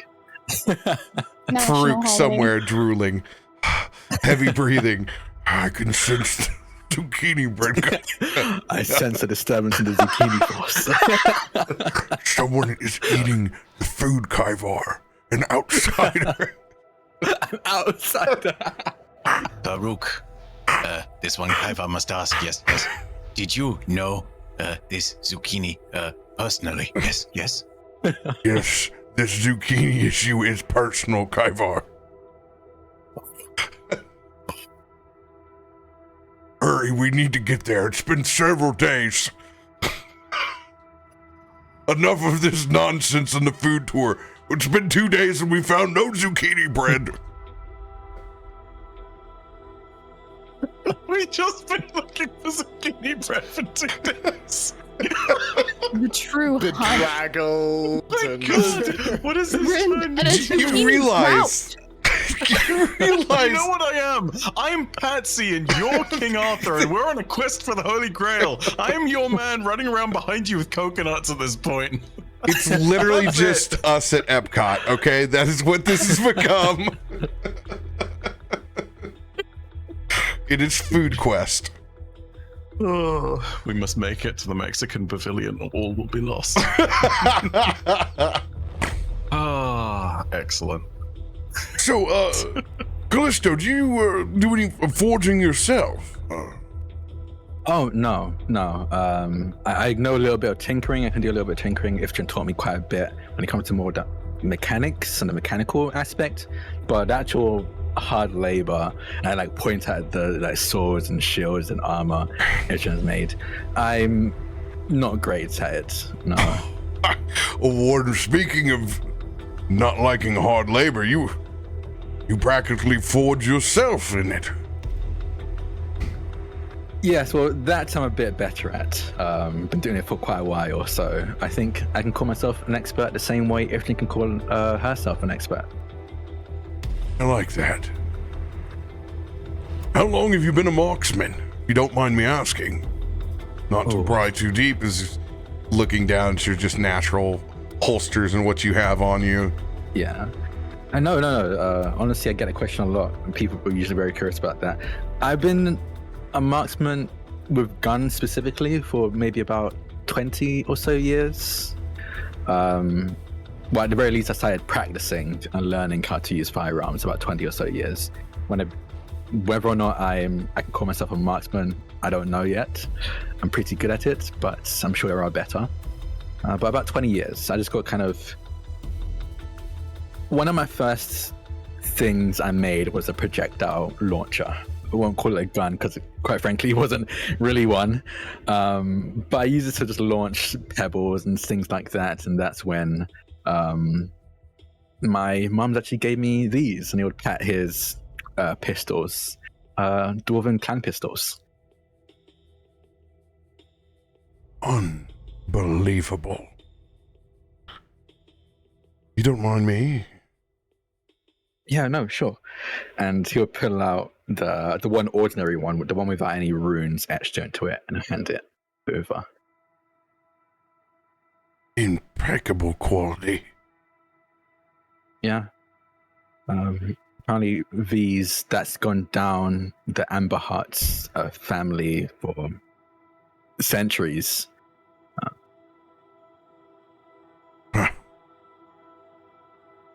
Opens it up, checks the action, flips back through, spins it around carefully, making sure he doesn't leave any fingerprints or grease marks anywhere near the barrel, and hands it back to you. Thank you. Thank you. You seem pretty familiar with that. Do you use firearms or been around them? He takes his glasses off and he wipes his brow a little bit. You can see just a little bit of cinder flash in those fiery tiefling eyes. I have a long, lengthy past. Oh, pray. Back when these hairs weren't so white. I mean, to be fair, it looks great on you. Wearing it age well. Thank you. And you can see when he puts his spectacles back on, hasn't even noticed his eyes go back to a normal iris. As you can tell, it's definitely a magical set of spectacles to make it a little bit easier to do trade, a little bit more normal. To a tiefling, you could think of it as the same way as wearing a long sleeve shirt, so maybe someone didn't see the tattoos that you had. Yeah. Making it more palpable for those that are weary. But still, there's something undeniable about those eyes. I would say about that time, Ifrit will be coming back with the cold forged dwarven steel. Yeah, sure. We'll kind of hurry over and go, I'm so sorry it took me so long. I really start organizing storage. Here you go. Kind of like lug it over. I think with their size, you wouldn't expect them to carry it with such ease, but they are just kind of carrying it around like it's nothing more than like a pile of paper. Just kind of hands it over to Bias. I am glad I brought a cart. This This will do fantastic. I honestly, I don't know what to thank you more for. The zucchini bread or the cold forged dwarven steel. They were both phenomenal. Well, you can thank me for the steel, and I'll tell V that you thanked her for the zucchini bread. That's all her. I'm great with fires, but I'm not great with cooking with fires. You have all ends of the spectrum covered here at the Amber Forge. Please do give my condolences, and you have quite the proper son here as well. I enjoyed my conversation. Thank you. And I didn't get your name. Oh, Kallisto. Kallisto. Thank you. He goes over to shake your hand again. You just happily take it. There's something in his palm. And he kind of leans in just a little bit. I don't mean to be so forward, but since you're a warden, I understand these circumstances could arise. And it is a small cartridge of ammunition. There are 5 bullets inside what you can tell is a small arcane cartridge. And you look down at these bullets, and you can see infernal markings on them.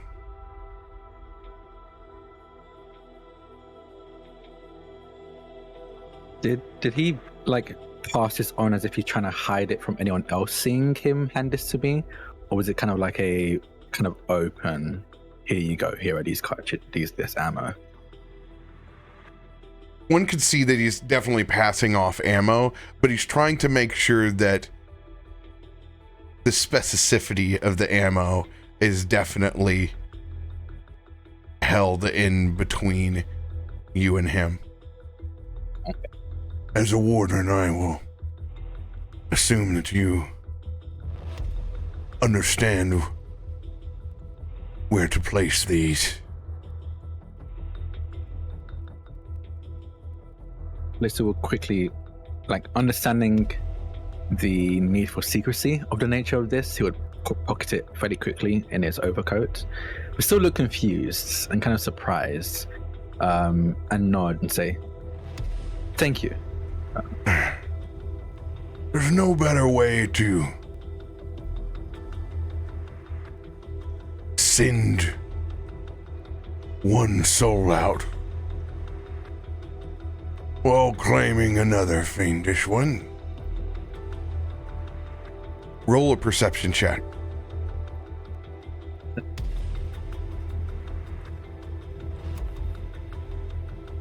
Ooh.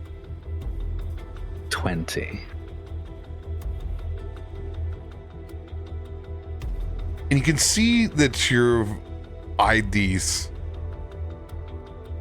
And he's going to assume that you understand the Infernal. He certainly doesn't want to insult your intelligence. But you receive a message.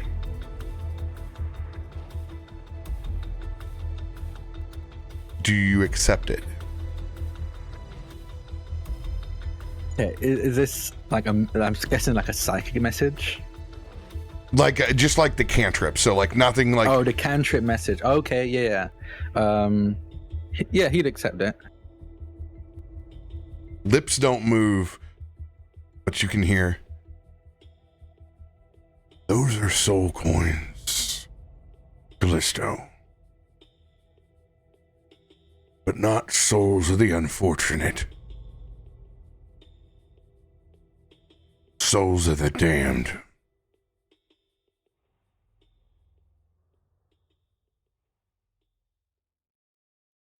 And he ends that message. I hope you'll find this particular brand to your liking? Yeah, I've been meaning to branch out. Thank you.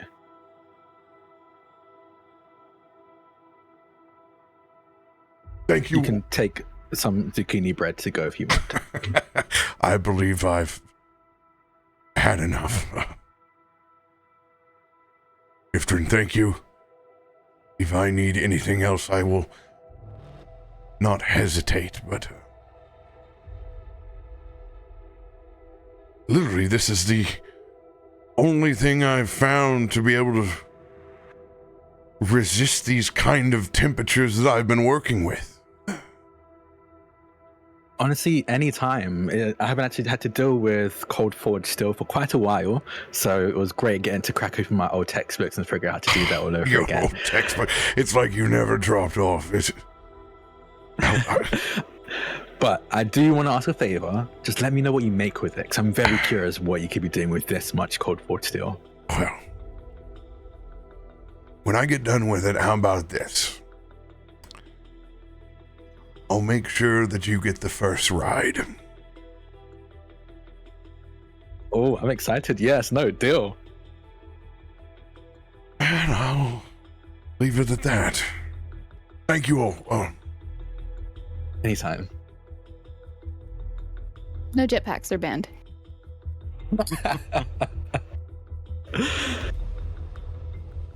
And yes, you have 5 infernal bullets.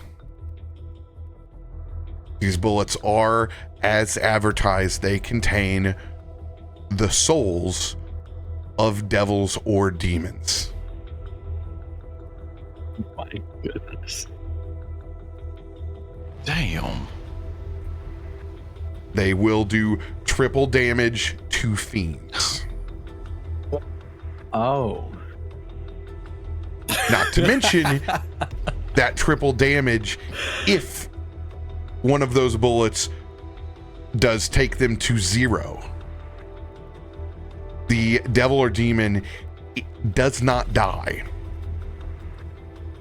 It is consumed into another soul coin that may be forged back into a bullet. And whatever rights of vengeance may be bestowed upon them, and they are turned and put at the bottom of the ladder in the 9 Hells as a lemur.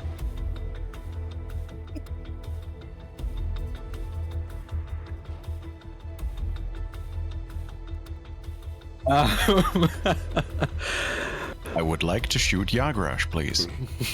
It is a full-on Myshkin. reset. Since many of these creatures resurrect themselves, you've run into someone that has found a way to crack that system. Yeah. How to set a devil back 10,000 years. Some fates are worse than death.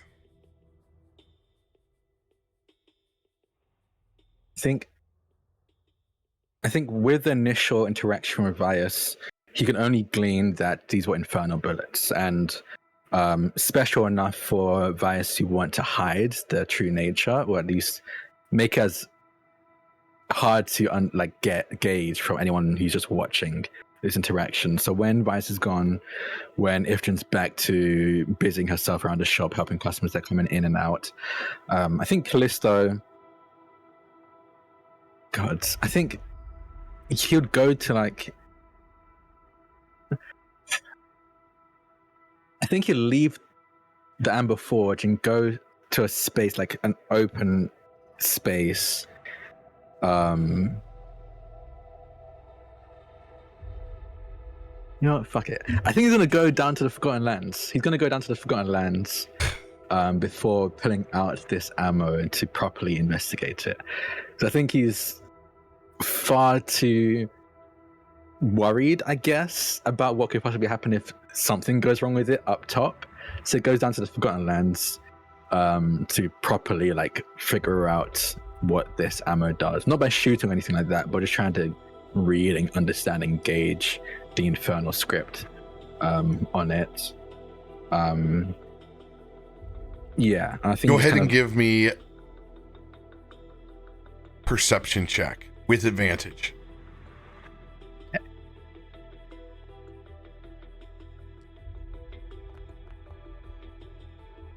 $33. Looking up and down, pulling them out, seeing the different infernal marks, you can notice that they range from different styles.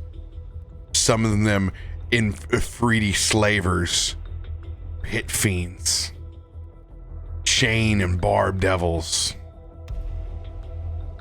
One in particular weighty one,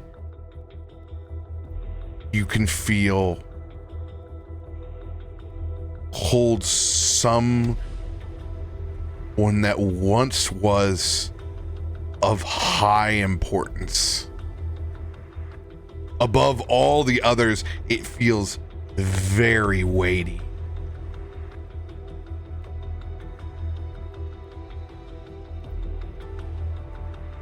They're light, but when you handle them and place them in one of your pistoleros,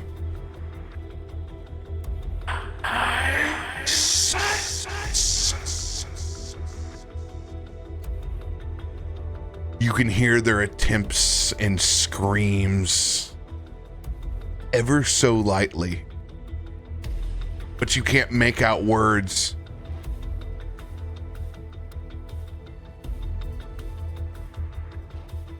Thing that definitely shocks Kallisto, I think, with especially when he gets the individual ammo out and kind of feels the weight of them, because I think with Kallisto, he kind of joked about branching out with different branded ammo, but the reason he definitely sticks with the same brand is because he knows how each ammo weighs, and knowing the weight of a bullet helps with being consistent with the aim and the angle and the drop rate.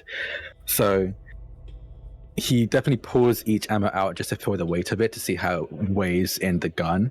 So as he puts this one in, clips the gun back and holds it up just to feel the weight of it and hears these whispers, he definitely freezes for a moment, looking around as if he thinks these voices are coming from around him.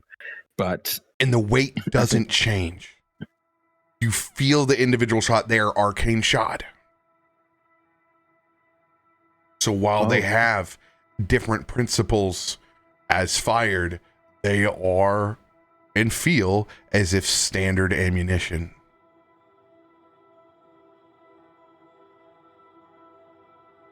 I think looks around and looks down at his gun, at the bullet that is whispering or screaming or trying to in there, and quickly unloads it and places it back into the cartridge. I will save that for emergencies and will pocket it. I think away from where he keeps his other ammo, so it's very much a thing where he has to very purposefully reach for it if he ever does. And then he'll return back up to Stormforge.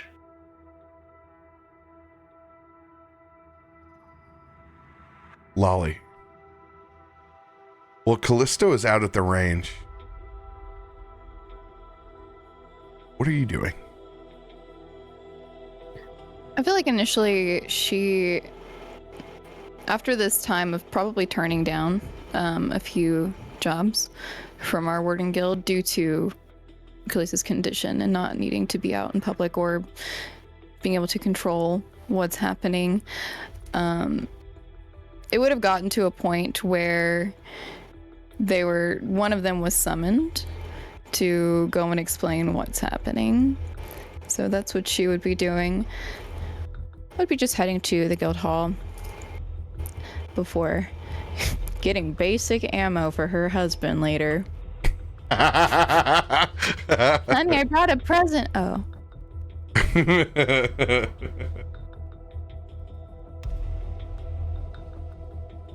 Myshkin.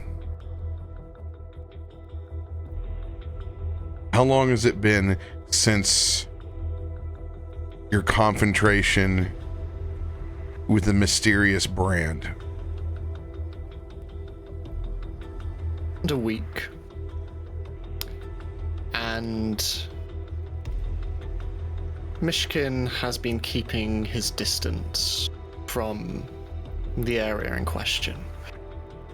But every morning, like clockwork, he's been summoning his raven, and every night it returns to him. He drinks its blood, and he sees all that it saw before it crumbles into dirt and bone in his hands. But now, as the sun beats down from above, he is elsewhere.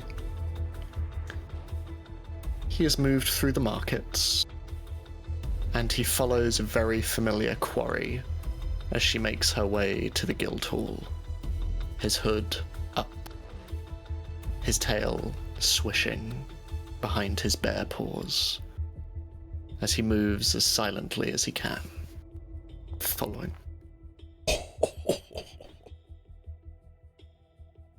Stealth check. So about that stealth roll.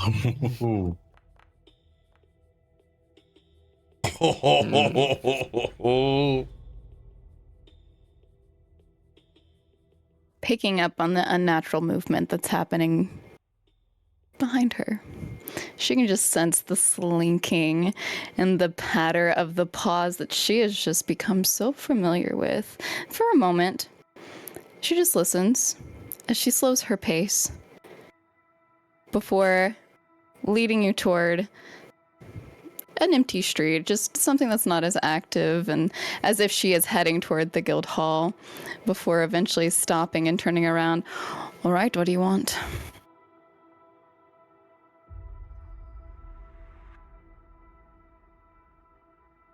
How is your husband? He's fine. Good. Great. And she about faces to walk away. The teaching looks like it is going well. Yes, Ziva is picking up quite nicely. Thank you for the sentiment with the shield. It was very kind. They have a good teacher. Well, of course they do. It's me.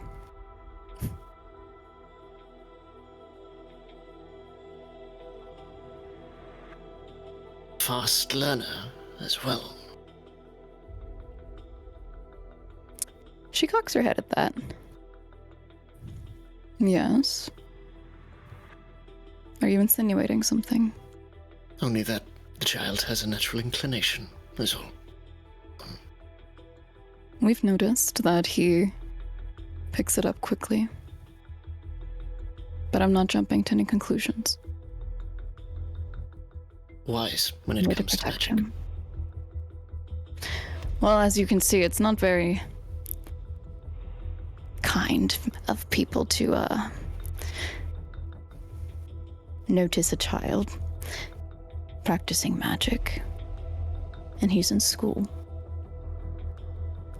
So the last thing I need is eyes on him, especially after what happened before.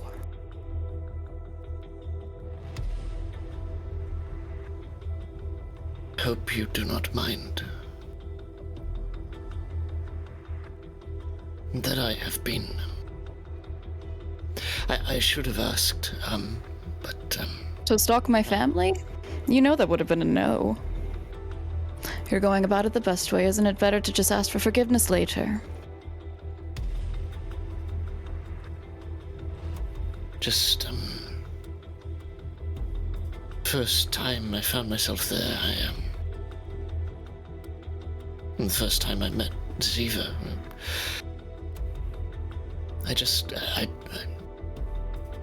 I felt guilty not keeping watch. It's not your job. I know. Then it should be settled. Quit torturing yourself over something that you don't have to do with.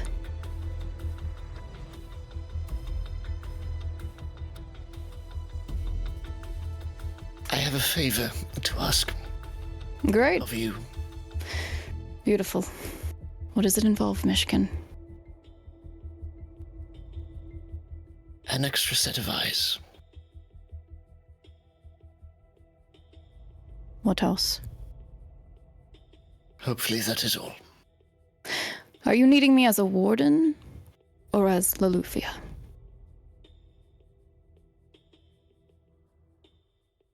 I was hoping as a friend.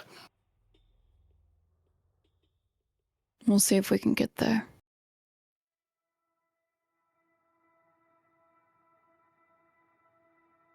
I am sorry if you and your husband feel I led you astray. It was not intended to be a lie. Don't worry, you can't lead people astray who don't have enough trust in you yet anyway. I expect secrecy. I'm fine with whatever you are.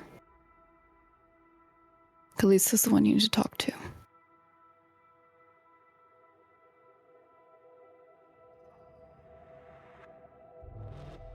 I'd hoped there might at least be a little trust to betray, but if that's the case, then... I'm sorry. You wanted to have betrayed my trust? Is that what you just said? Only that I hoped I might have earned a little. Oh, you did. You haven't lost the little bit that you did earn. We just had a setback. All in all, in the end, you are you, and I have to protect my family. Regardless, we can talk about that later. What are the details of my eyes that you need?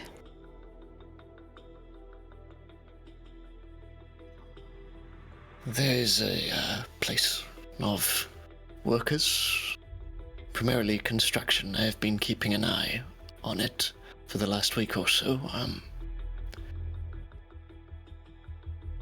I feel I have a hunch that I want to confirm.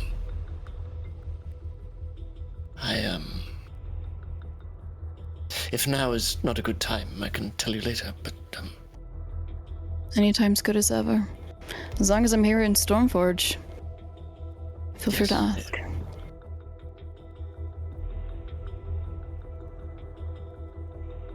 Meet me tonight. As you say that,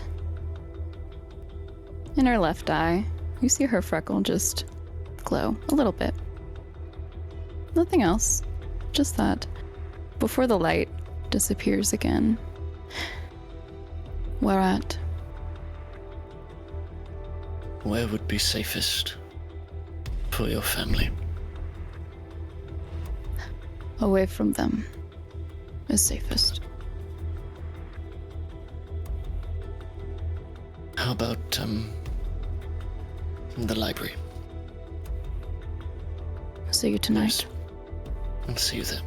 And Myshkin, just looking at your eye, just turns and leaves. She turns and also proceeds to the guild hall.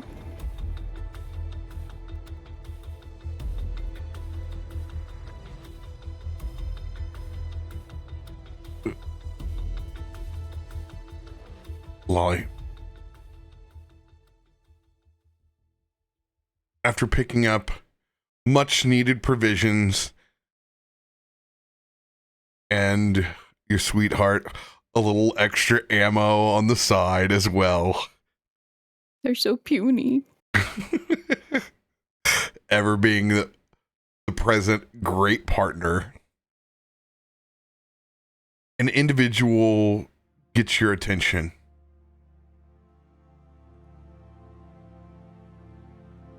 Human, but not quite all the way. If you didn't notice, there's just a little bit of flare at the very tip of the ear that shows off that lingering last 20% of elvish ancestry. Very old individual, long lost. Their blonde mane, now only just the side croppings of hair and silver eyebrows. Very long complexion, squinty eyes. It's Habeas. If there's anyone at the guild hall who's been sitting around drinking coffee, feeling the need to interject themselves into other wardens' business, it's Habeas. As he spins around from his seat, holding court with several other well-traveled and really should be long retired wardens. Well, if it isn't Loluphia. Yes, it's I. Great to see you again in the same place as always. It's always a gift to see you. Can't say that about your husband. Yes, about that. I can see picking up ammunition. What for? He hasn't taken a jump. Look at the board. When I was his age, I was frothing at the bit to get my hands dirty back in the Forgotten Lands. Don't tell me he's... Well, I'll keep that to myself. No, go ahead and say it. No to keep secrets here. We're wardens. We trust each other, right?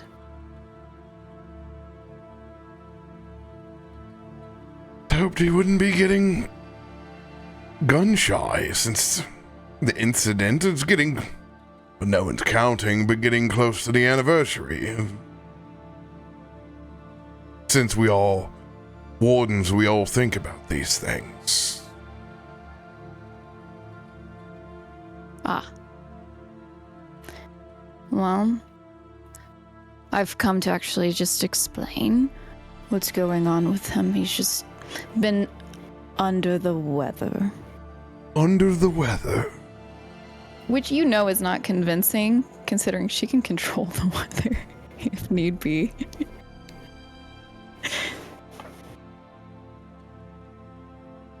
Yeah. I hate to hear that. Yeah. I hope that he's able to get back on his feet. We hate seeing the board pile up the way that it is now.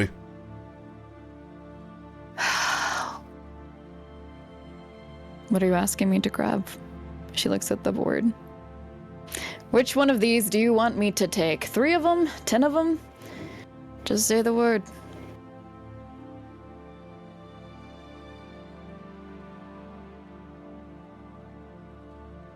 I know it's none of my business, Loluphia, but... No, but you make everything your business, so go on. Well, I just know that he's left for the Forgotten Lands and hasn't taken any of the jobs.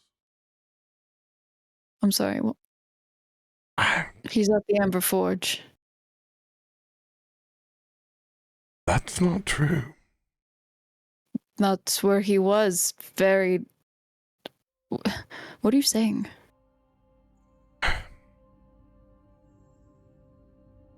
I'm saying that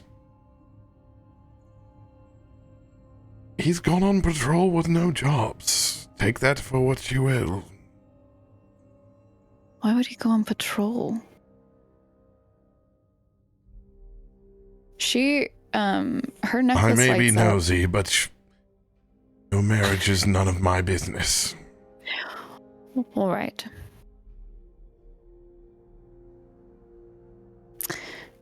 Stop while you're ahead. That is none of your business. Just an old man that's seen many things.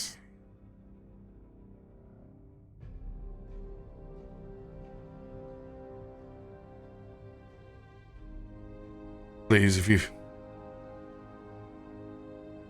see him, give an old warden like me his condolences. I won't, actually. Enjoy your drink. She turns away from him.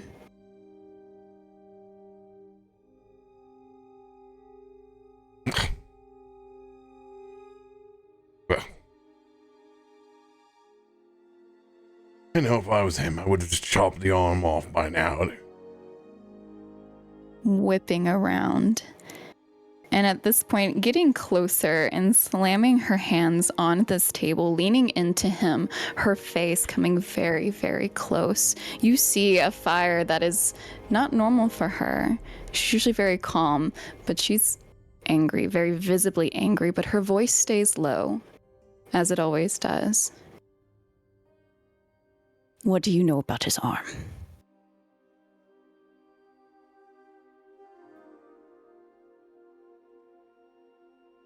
Everyone knows about his arm. What do you know to fix it?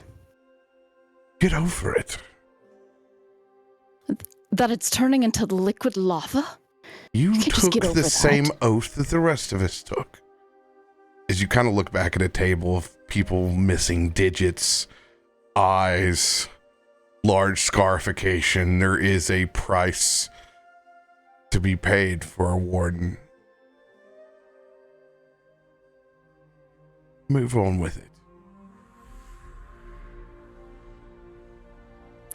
It's not my fault you all gave up. And she stands back up straight. Give up. I said what I meant and meant what I said.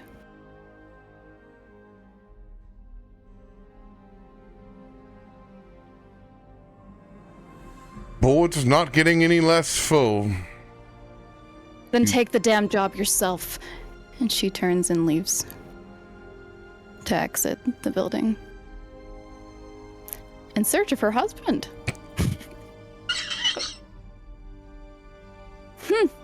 It's 5 p.m. on a Friday at the Warden's Lodge. Do you know where your husband's at? Her necklace is lighting up, and she's trying to communicate with them, but I think it's more than 3 miles apart. They can't speak to one another, and getting this like static or whatever. She knows old fart's right. Oh, you walk into the VFW hall. Where's Earl been? Imagine they're all wearing fezzes. Oh, not this guy trying to wreck a home. Well, I've just seen him take patrol without any jobs. I wouldn't be saying, but everyone else here is talking about it. They'll walk toward the landing where he'll have to come up from eventually. Yeah, I think you probably like stand around there for maybe 20-30 minutes. Just as you're maybe either doubting that he is in the Forgotten Lands or thinking maybe there's some kind of weird malfunction with the necklaces. Kallisto does arrive and sees extraction vehicle land and sets him back down on the landing pad.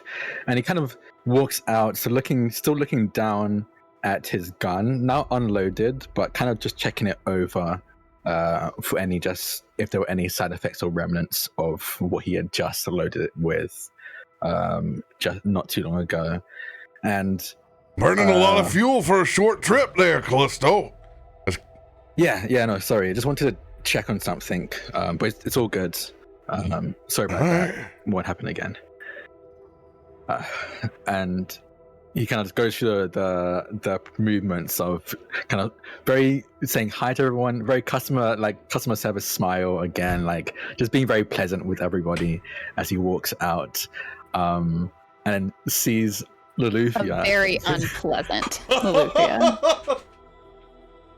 Arms crossed, foot tapping. You can see she's holding some ammo. Eyes are stabbing you.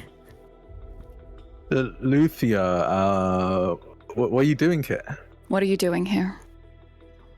And why did you tell me? I just thought it'd be a quick trip down. It's never a quick trip down. You know what happened last time, right? And it was weeks. Don't do that. I'm sorry. I should have let you know first. Yes. I still haven't gotten anything about the another dead end of the doctor. I'll look around to see if anyone's watching this interaction, to see if it become any sort The of entire spectacle. table of old timers.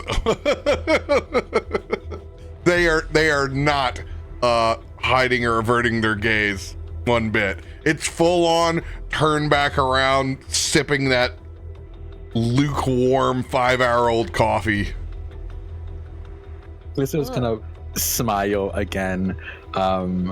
Again, Loluphia can very clearly tell, and he does this often, so I don't think it's a surprise to her, but he puts on the pleasant face just to smooth things over with strangers and kind of wave at them, and then turn to Loluphia and say, we should probably get home. Boy, it's not getting any less full, Kallisto!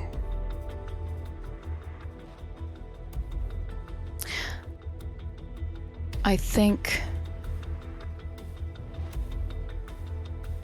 And she just looks up at you, her face getting softer as she's concerned, even with this thought. I think we need to consider the trove. I want to do a quick roll.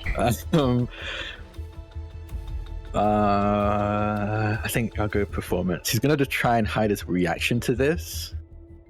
To keep the, again, like I said, customers. Oh, no. Let me see if I can perceive it. I don't know. She's not in her best mind right now. Oh, just kidding. Oh, he's not trying to hide it from you. I think you, when it comes to like, whenever I describe it as, yeah, when it comes to like customer service face, I think the only person who can figure it out without a roll is Loluphia, I think, honestly. Everyone else would probably need a roll to like gauge that, but whenever I describe his expression as that, that's something like Loluphia's like, that's not real. This is him masking. But I think a good way to put this, Kel Thud, after he's inspected the airship that's dropped you off and picked you back up, kind of slams his wrench down on the table of blue hairs. All right, listen up. I've had just about enough hens roosting here today. It's time you mind your own business. You know the Lord closes up in the next hour, and I'm not putting any more coffee on. So go, make yourself useful for once. Why don't you talk to the new initiates? Talk about your ways of doing things instead of harassing all the ones who are actually getting work done around here. My goodness, Gilthud, you have spunk. What happened? You don't have to deal with these old blue hairs every day like I do. Thank goodness. Oh, you They'd be dead. love us, Kelth. No, I don't. I despise all of you. If it wasn't for an oath, I wouldn't put up with this shit. Callisto gives a, I think, genuine smile to Kothred, just like enough to be like a thank you smile to him, before turning back to Loluphia, and his necklace, his pendant glows, and just in her mind he says, I definitely think we should go home before talking about this then. She doesn't respond, but she nods. And again, customer service smile waves at the blue hairs gives a genuine smile to Kuthred, and we'll start heading to the Amber Forge. Lolly is killing them with her eyes as they walk by. And I think all the while they're walking, I think he's still telepathically speaking to Loluphia, and goes, the last time I mentioned the trove, you seemed very against it. She's had her arms crossed this whole time, which is not usual. Normally she's more affectionate, but obviously she's upset. But this time she would respond as the pendant glows that sits around her neck. That was until I talked to the other wardens, who just told us to give up. And we don't give up. No, we don't.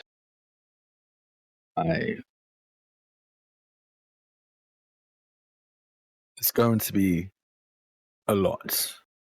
I don't know if it's going to be dangerous, but I know they ask for quite a bit for any help they're asked for. Yeah. It's no use in just chopping it off if you don't try to at least prevent that with something else. That may in turn chop it off. Sorry. Didn't mean for that to sound like a joke. No, it's fine. All honesty, chopping it off has been a thing I've been considering, but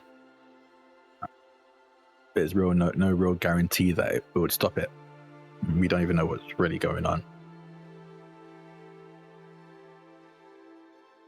Have you thought about what Farouk said, though? And Chrissy?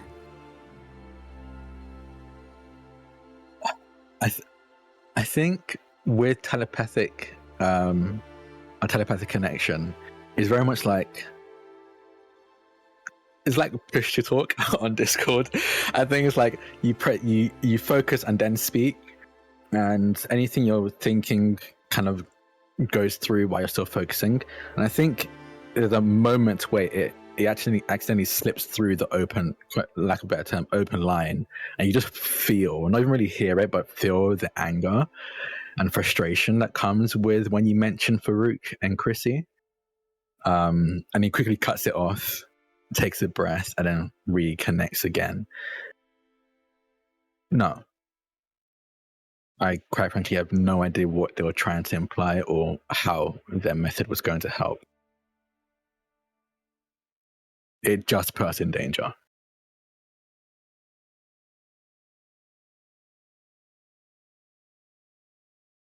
Sure, we can look at it like that. But I think you need to accept that this is a part of you. It has been. And it's not going away.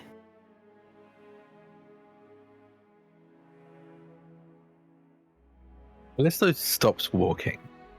He just stops in the middle of the street. And the frustration is clear on his face now.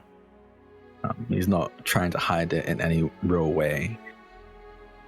And out loud, not telepathically, he says, "Except what? Chrissy and Farouk have both been saying this is a part of me. What is a part of me? That my arm is killing me? That I should just accept that? What does that mean?" I think it's the part of you that you don't remember.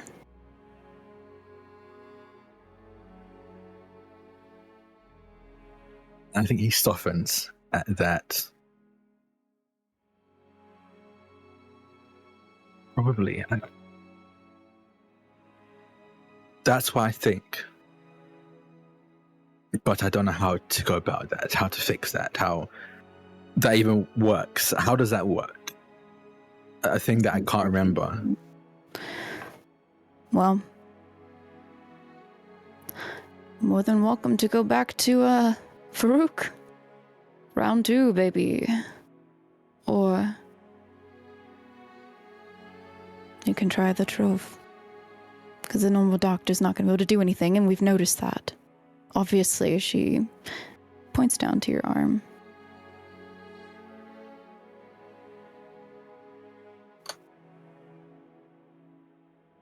He sits down on the ground on the sidewalk. Left arm kind of just set aside, very awkwardly, I think, held to the side so that the heat and the magma doesn't burn away or hit his skin or the rest of his body directly, and holds his head in the other hand.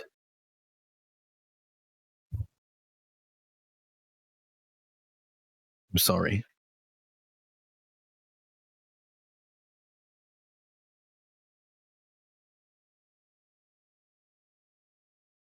You should be saying that to yourself, Kallisto. You're holding yourself back. Nobody else.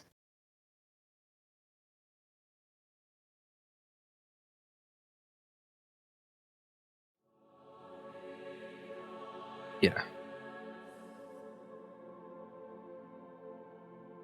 Let's find the trove. We've tried Let's find the trove. Farouk and Chrissy's method already, so.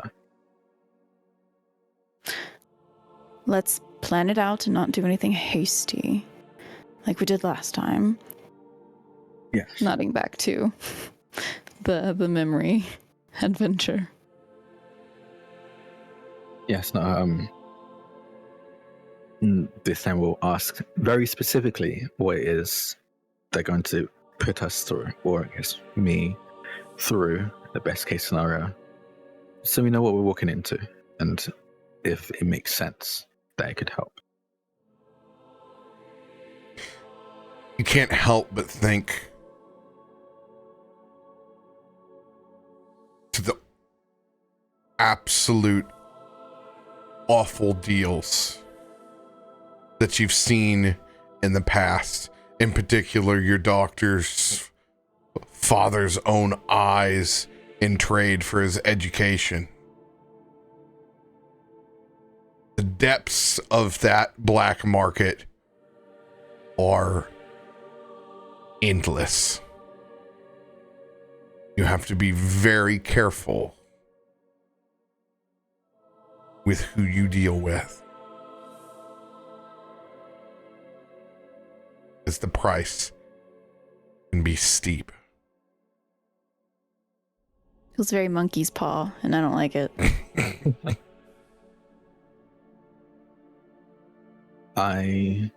Monkey's paw or molten paw, you know? Like, what you gonna choose? My,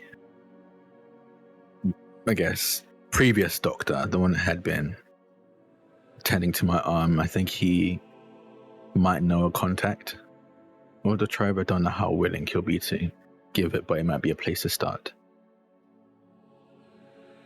It's a better plan than I have, which was nothing, so Yeah. we'll go with that. Yeah. You have know what ways of being able to get in contact with the Forge by being a warden. Your doctor would be a... the trove. I'm sorry, the Trove. Yeah, I also was like, what? Your doctor would be a route to who they used inside the Trove. The Trove is a lot like the Voshborg archives. As a warden, think of yourself kind of like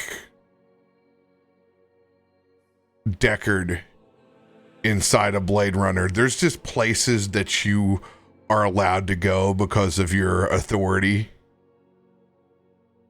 It's one of those where it's like, hey, if there's someone you have to yank out of here, if that's what keeps the continuity of this organization going, you have free reign and travel and can walk through.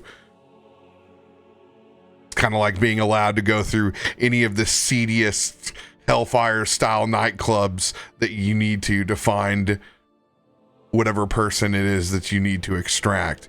While you don't currently know where the trove is, you can find out and get there by being a warden.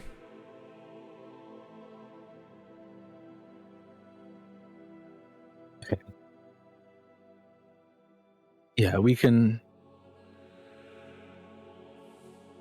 Best place to start might be the doctor, but we can just look around, ask around. We can flash our credentials if need be. I think we should be good on that part, but we might have to be quiet about it. Do we know if the trove is not illegal, but frowned upon? Discussion around, especially as wardens?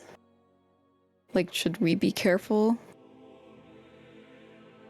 Oh, everyone should be careful within entering Same the dimension for trove. wrong person. The trove is a place that has all factions under one roof. There could be a devil making contracts there to someone selling illegal artifice. Oh, so it's the dark web. Gotcha. Yeah.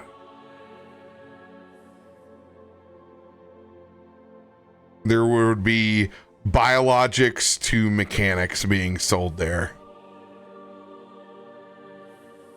Dark side of Craigslist. Cool.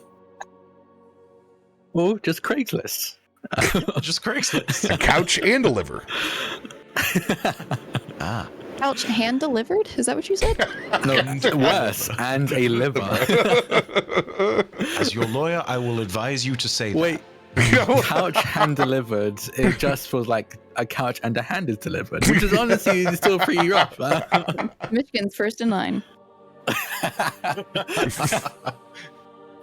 So buy one get one free. If you buy 2 couches, you get 2 hands. Well, I mean, you know what they say: better one in the hand than 2 in the bush. You know. I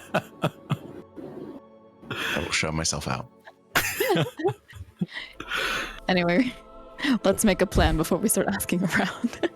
Yes. No, I think, quite honestly, I think the best point of contact, or at very least secondary point of contact, might be my doctor. He might know, at the very least, his contact might get us into the location or into contact with others in the trove. Okay. As you all begin your stroll back to the Amber Forge, Kaivar. Okay. As Farouk looks back at you with one loaf in his hand, and you also have a loaf in your tiny hands. Let's go over this one more time. Without the Vox in his hands, Kaivar is responding to this with nods and with a little bit of psychic conversation. I'm really sorry for how I've brought these gifts because I've missed your company so, and I'm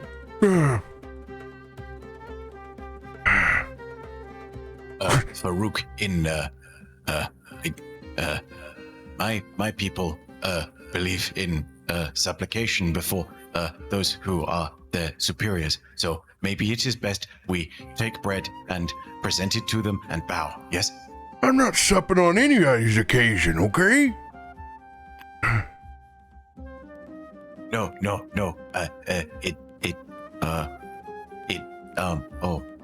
I don't even know what that realize means. You do not know. Oh gosh. But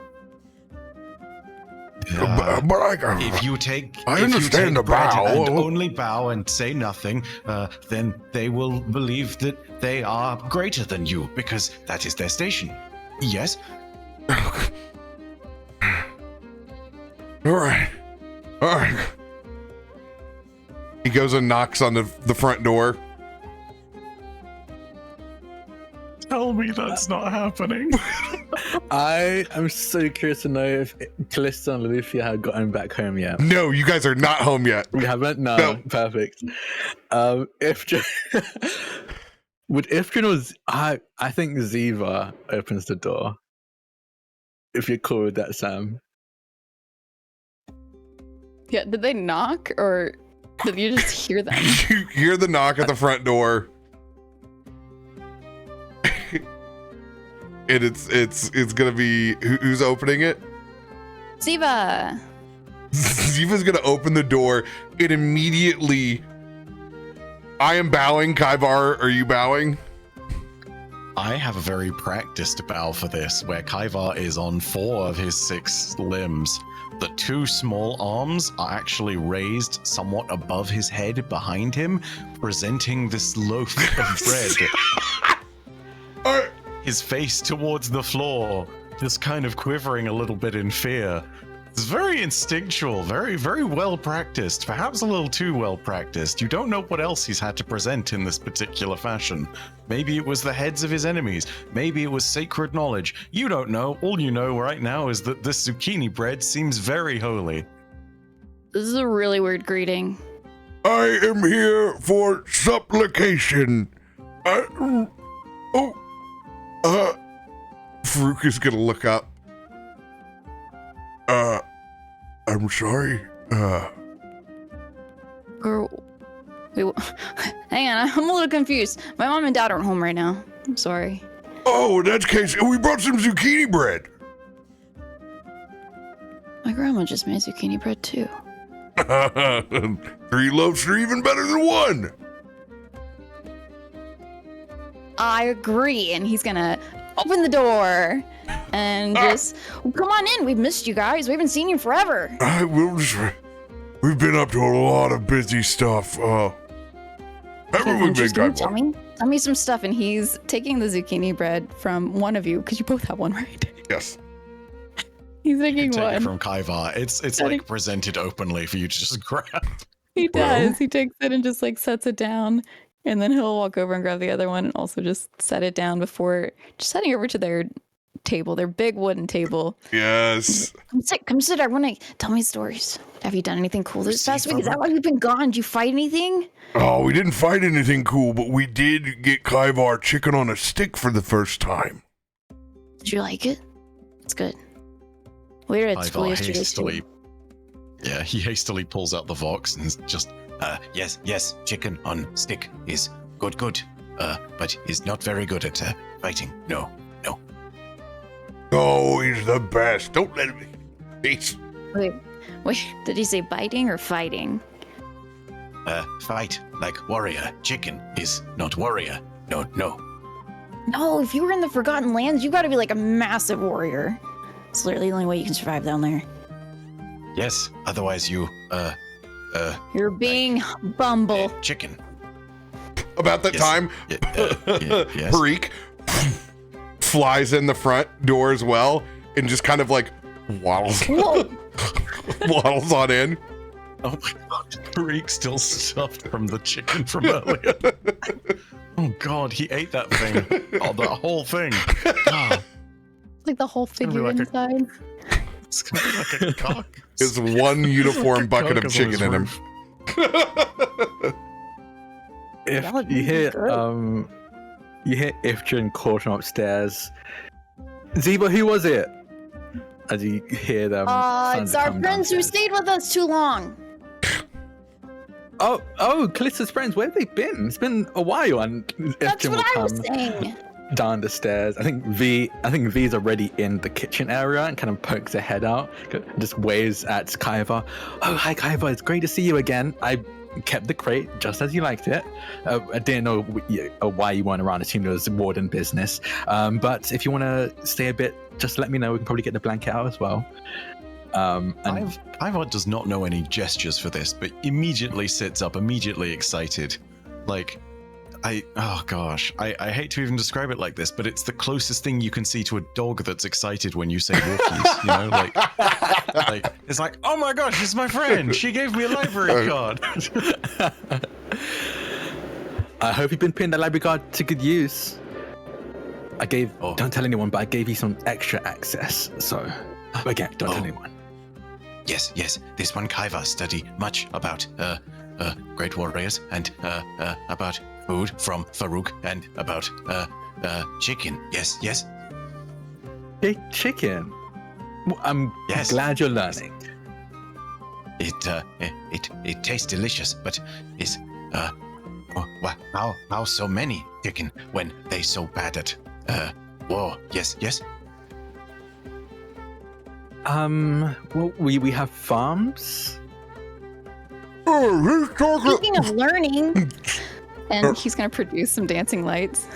Whoa!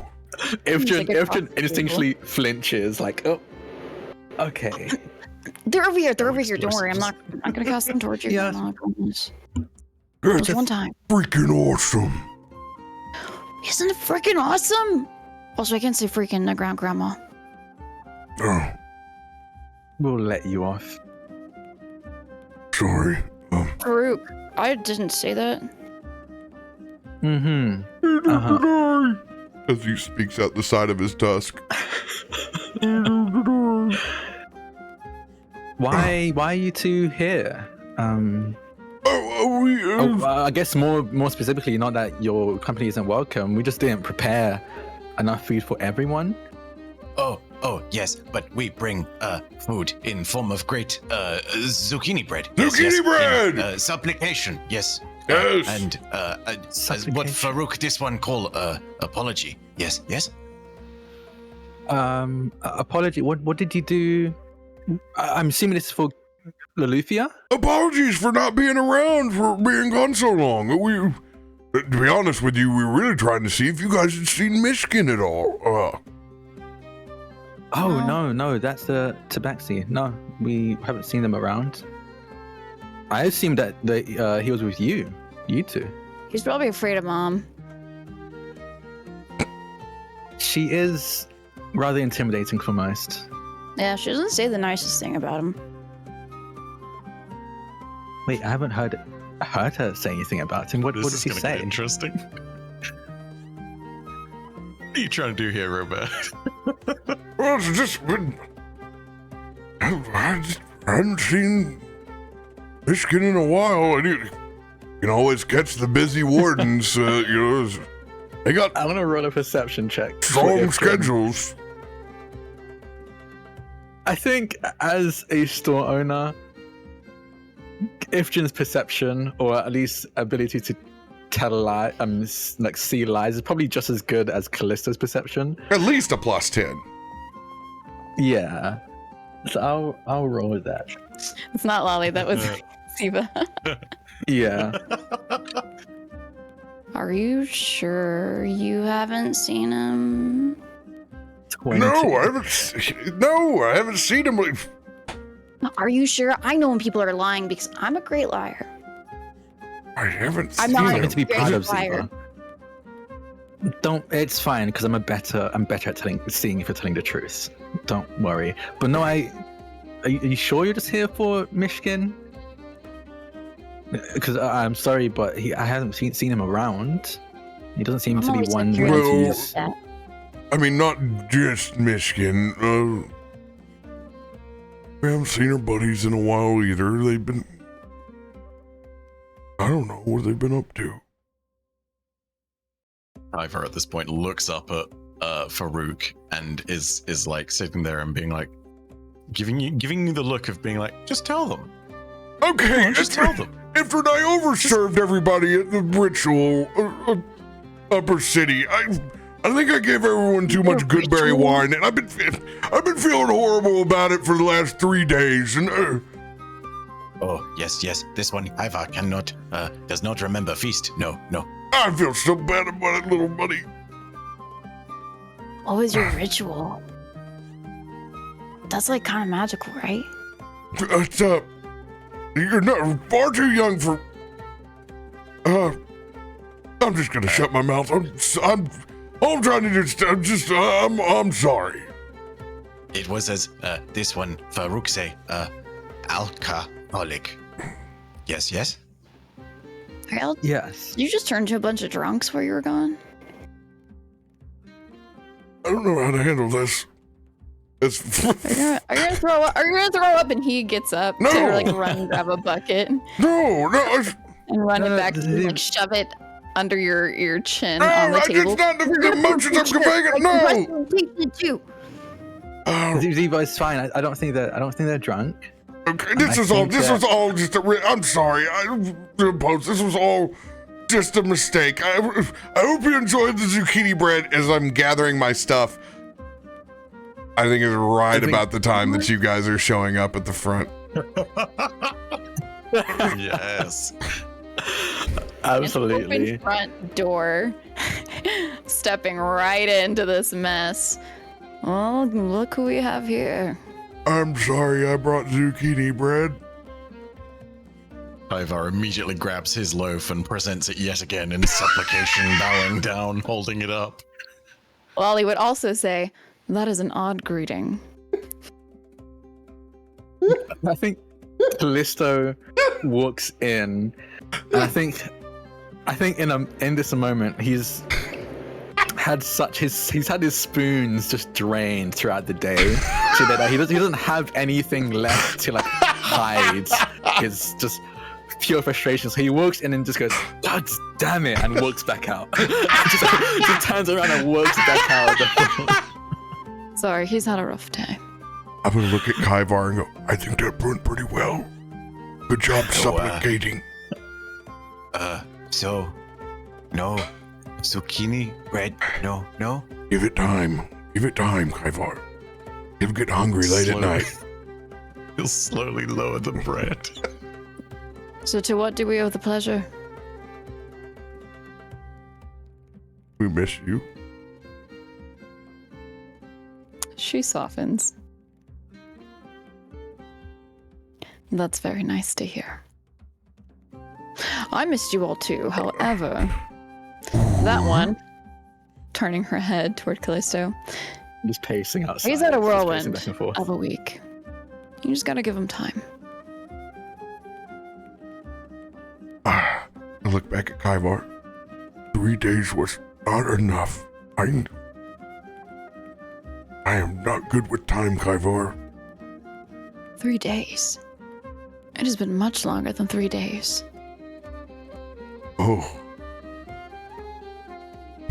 We've run You want quite me to the teach you tour, time? Kaivar. I thought we You could see, get down here. How long's it been?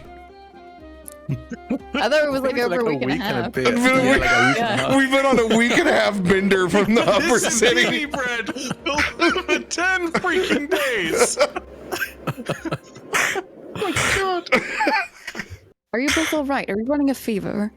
No, we're fine. We I can stayed. help with that. I showed him all the cool spots. Yes. And this one, Ivar, was not drunk at all. No. No, I've strictly forbid it and took care of all the alcohol myself. I felt a little bad when we ate hot chicken for the first time, but Where is Lolly's looking around, like at your shoulders, down below? The pixie. come to think of it, she wasn't there when we went to the main district. No, this one has not seen Chrissy in some time. No, we do not know where he is. No. He's gone on a walkabout. I don't know when he'll be back. Huh. Or as oracles do. Good to know. Have y'all been in contact with the cat? Honestly, Yeah, I told you it's not her favorite. I'll be honest, I thought he'd really be here. You thought he would be here. Of course, you see, he has a fondness for them. Well, you know, he's like a reluctant teacher. He's like a lost puppy. A mutt. Mangy. He is not cat. You calling He is something him, cat. you calling him a lost pup has immediately confused Kaivar, who's only recently learned the distinction between cats and Oh, dogs. Kaivar, we just went through this. Eggplant is not a zucchini. Pup is not a cat. I can see where you confuse these two things, but they're similar but different.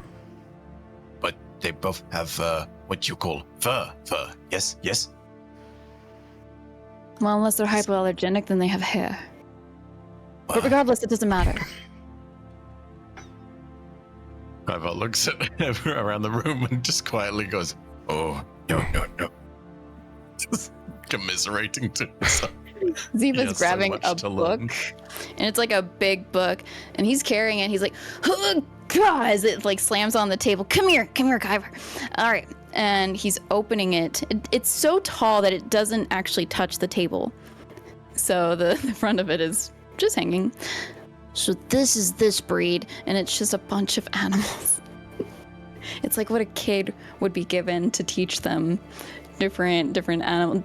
Duck goes quack. I Like need that. you to know, unless he specifies these are not cats, he will think they're all cats. Well, he would be sitting there showing you, like, this is what this is. Oh. And this is what this is. I know this book. I get to read this every time I go to my nephew's. Everything has a butt. And it talks about the animal, and then it shows you its butt. That's right. What? Yeah. Yep. It's a award-winning children's book. Let me tell you. This will teach you I- everything. I haven't looked at this in a million years, but, you know, you could use it. Oh boy. Nature, go. Oh God, it's only a +3. Damn it, no. He thinks No, it's all that's cats. a goose. A goose honks. The duck quack. A duck. Yeah. Yeah, Yes. They're- Yes. yes. I've never, what the hell? And I will wild shape for the first time into a mallard.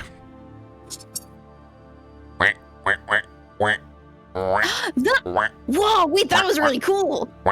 Ah, No, that is for oh, no. Yes, that's Farouk. And then I will wild shape Chicken, into eat, a goose.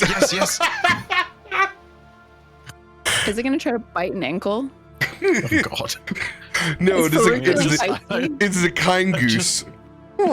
Just That misidentified is the nice. malak and then the goose is a chicken, so maybe, I don't know. I can only wild shape into arbitrary CR like 0.5 creatures. I don't have a built out wild shape at all. It's literally a cow. party trick. Ooh. Mm. Garlic It's- cow. as I transform myself, wiping out all of my wild shapes for duck and goose. That's the difference between a duck and a goose. With this much time passing and the sun starting to slowly set, and seeing Kaivar learning from these books, Lolly is going to turn to Kallisto and be like, Feel free to keep entertaining. I'm gonna run to the library really quickly and I'll be back. Gonna grab some books for Kaivar. Yeah. I'd be so pissed off. This is my living room after the worst day ever. well, I mean, you have Ifrit and V who are probably eating it up. Yeah. And Oh, Ziva everyone's is having a like- great time except for Callisto. That's like, I really just want to retire to my study. He can. I think Category got it. I think Callisto is just kind of very impatient, like sat down, fully aware that he doesn't need to do anything. I think Sam is right. Ifrit and Via, they're incredible hosts. They love hosting. And they have no idea that there is any drama between them and Callisto and No drama, Loluphia. it's trauma.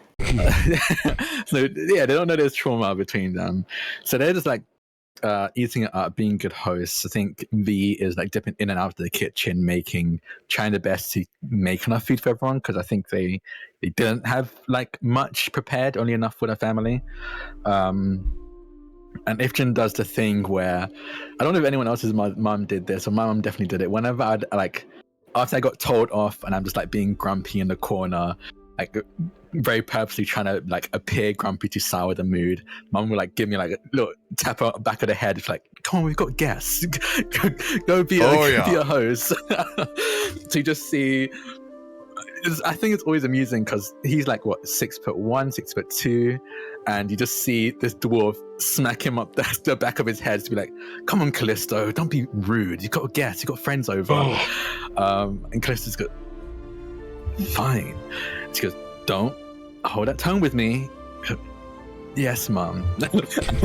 And he'll go and help be a host. And I think, again, very stinted, clearly fake smile as they're helping out with having conversation and helping V out. Pardon? Charades. You can be on my team. Charades. Do we have to? I'm really tired right now. But do we have to play charades? We don't have to, but it would make me really happy. Okay, let's play a round of charades. Great warrior Kallisto should be on Kaivar team. Kaivar is not very good. Everything yeah, you can be on our team. Zucchini bread. Yes. And then Farouk and Grandma's can be on your team. Oh wait, no, but they're great at this. The wealth of knowledge here. That was a mistake. As I go to immediately high five. Yes, Ifjin and V both like jump up to high five you. Good luck. Oh my god. Oh my god. Just be I'm a huge handicap to this team. I'm an incredible handicap. Myshkin, I swear to God, if you're staring through the window looking at this like this is the Christmas family that you never had, I'm gonna die. that plan. Myshkin shows back up and they've had a party. They're playing charades. I wasn't invited. But seriously, while these charades are going on, we need to check in on where you're at.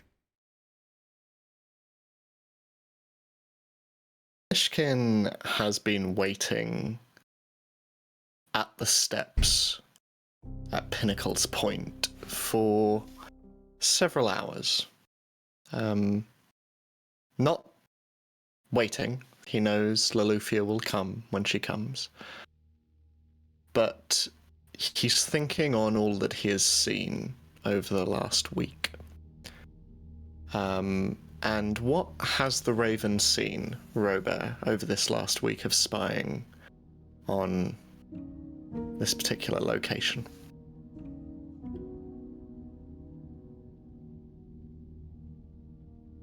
In particular, there has been a lot of action between the unloading of goods from several airships. The sheer amount of supplies that have trafficked in this single area far outweigh the construction that you've seen.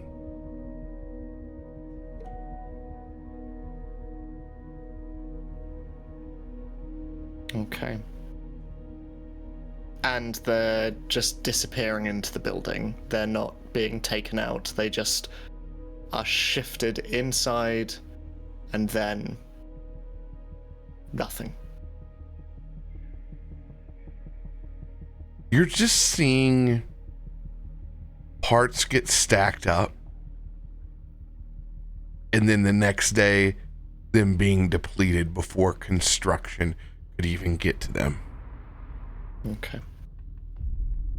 There's laundering going on here.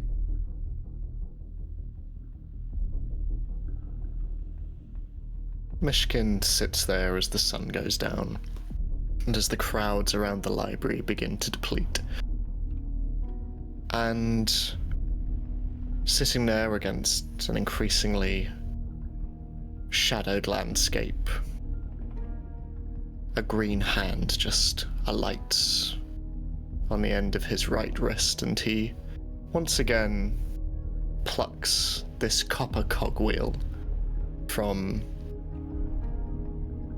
within his scarf. He looks at it, what it means, and specifically what it means for people like himself and Loluphia, before putting it back in his scarf and waiting. And as you do that, you can barely hear her. Her steps are always light as a feather, as if she's walking on air. But you see whipping around a corner and pushing through just the small last bit of crowd, and her white cloak following closely behind her, and just approaches you. All right, lead. I wasn't sure you'd come. I am a woman of my word. I know that to be true. But still. Then do not doubt me again. Well. Does anyone know you're here? They know I'm at the library. Our comrades stopped by with zucchini bread. And Ziva is teaching Kaivar to read. So I'm out here to grab more knowledge for him.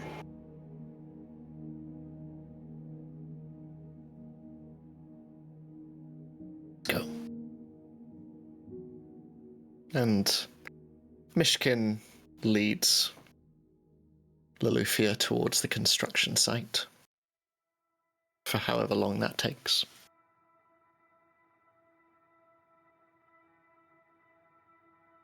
Stealth, both of you. Ooh. Okay.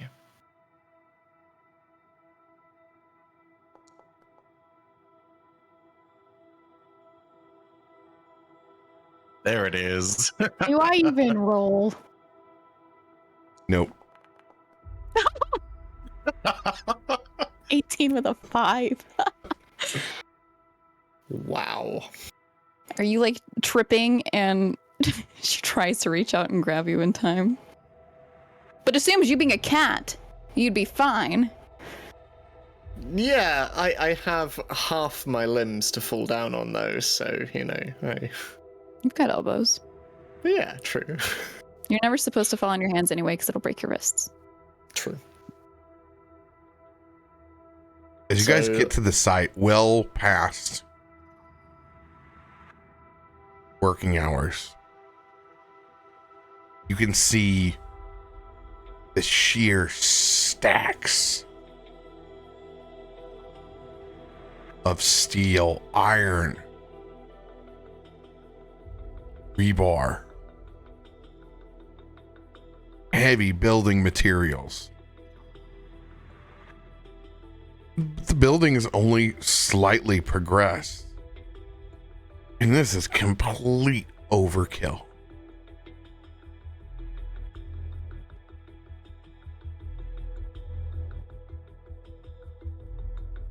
I have been keeping an eye on this place for around a week now.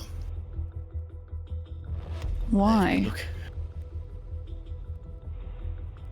I've been familiarizing myself with the city as best I can, and some time ago I spoke to your husband about this, and he takes the cog from out of his scarf and holds it in front of you. You've spoken to me about this. I know. But you didn't elaborate too much. What are we after? Individuals who hunt. Magic users like yourself. And me. Great, you didn't start with that earlier. I don't mean to engage, just observe. But for as much as they hate magic users, they are not wielders such as ourselves. They abhor it, but I think it is because they do not understand it. Hopefully that is something of an advantage. Today, I just want the eyes of someone I trust, and someone as powerful as yourself. Myshkin, I lied to my family to be here. Please do not make me regret it. I won't, I promise.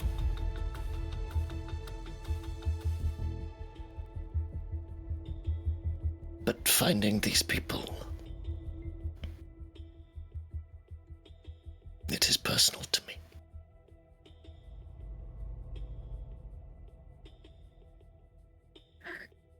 Then I will help. Thank you. They have been importing materials that are not being used for the construction of this place. Now, I do not know what those materials are being used for, but the foreman, a GIF individual by the name of Jaden Fletcher, did not want me around, doubly so when he saw that cog. Does that name ring anything for me, or does any of this ring anything for me? Being around Stormforge, hearing things. Yeah, it's the equivalent of someone going, I know this is a mob joint. This is a mob joint. It's a very loosely veiled attempt to make this assumption that there is illegal activity.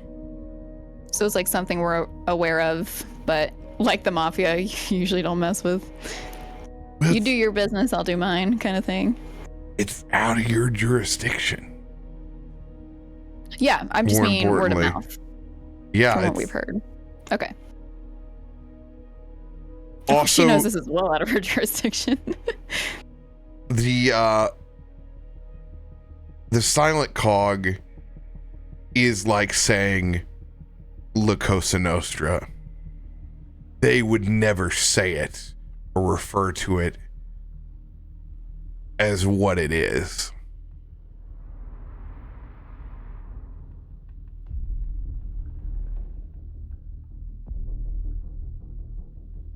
Hey, Myshkin, can you roll a perception for me? Absolutely.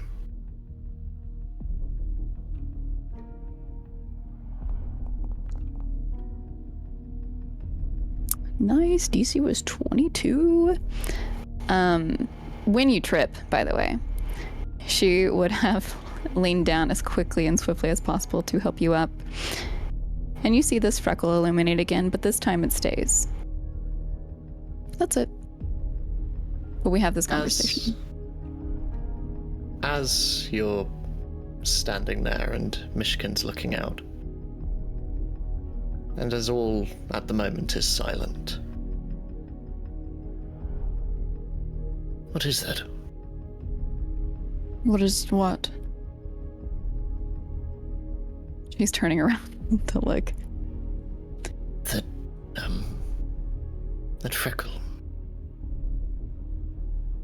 You already answered your question, Myshkin. Is this really the conversation we're having right now? No, You're talking about a damn freckle? Yes, I am, but it changes from time to time. Yes, it does. We don't know why. It just does. Is it lighting right now? Because I can't see it. Yes. Oh. And she covers her eye because she's not sure what can be seen, especially since it's nighttime.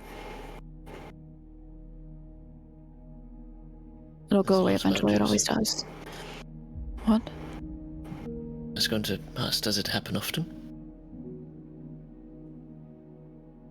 Intruder alert.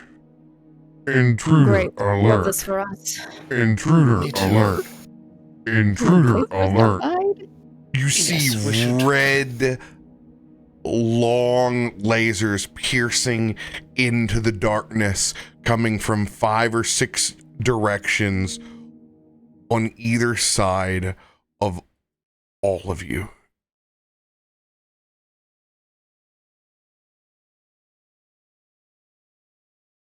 Hi. I'm a warden. I'm just hanging out with the shit, I don't know what to say. Intruders, Do they know your face? put your hands up. That might be difficult.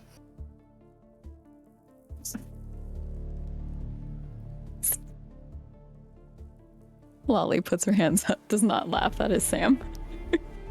Myshkin just puts his limbs up and As 6 large security automatons close in on your location next to these supplies. do these automatons look at all like the ones on the Day of the Dragon attack in the market stalls? You have dark vision, correct? I do, yeah.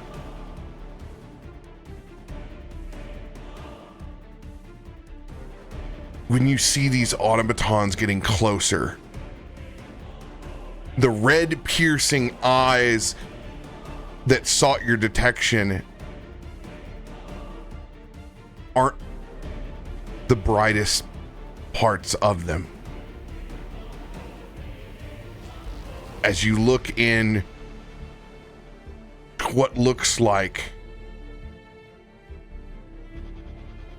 almost an infernal engine in the center of them,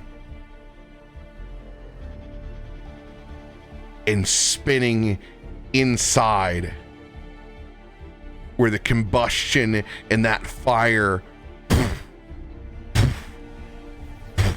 lights, you see the symbol of the silent cog. And that is where we will pick up next week. Oh my goodness. Why'd you have to trip? And that I would like to one. remind everyone at this point that advantage cards are there in your hand.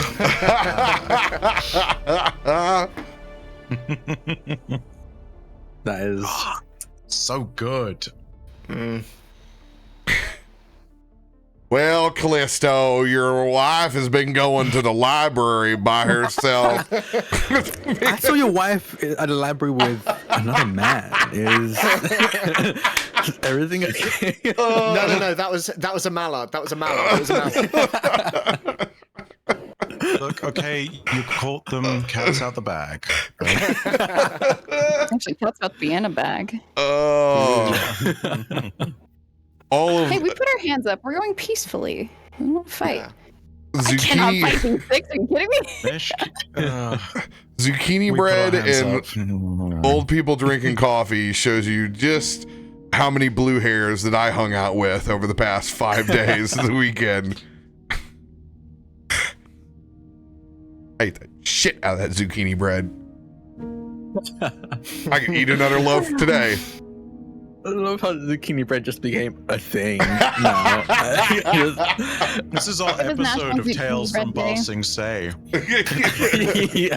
It's fucking for. Oh, sorry. There it is. It's Farouk and Kaivar and the quest for the zucchini bread that was apparently a 10-day epic across the markets and bakeries of Stormforge.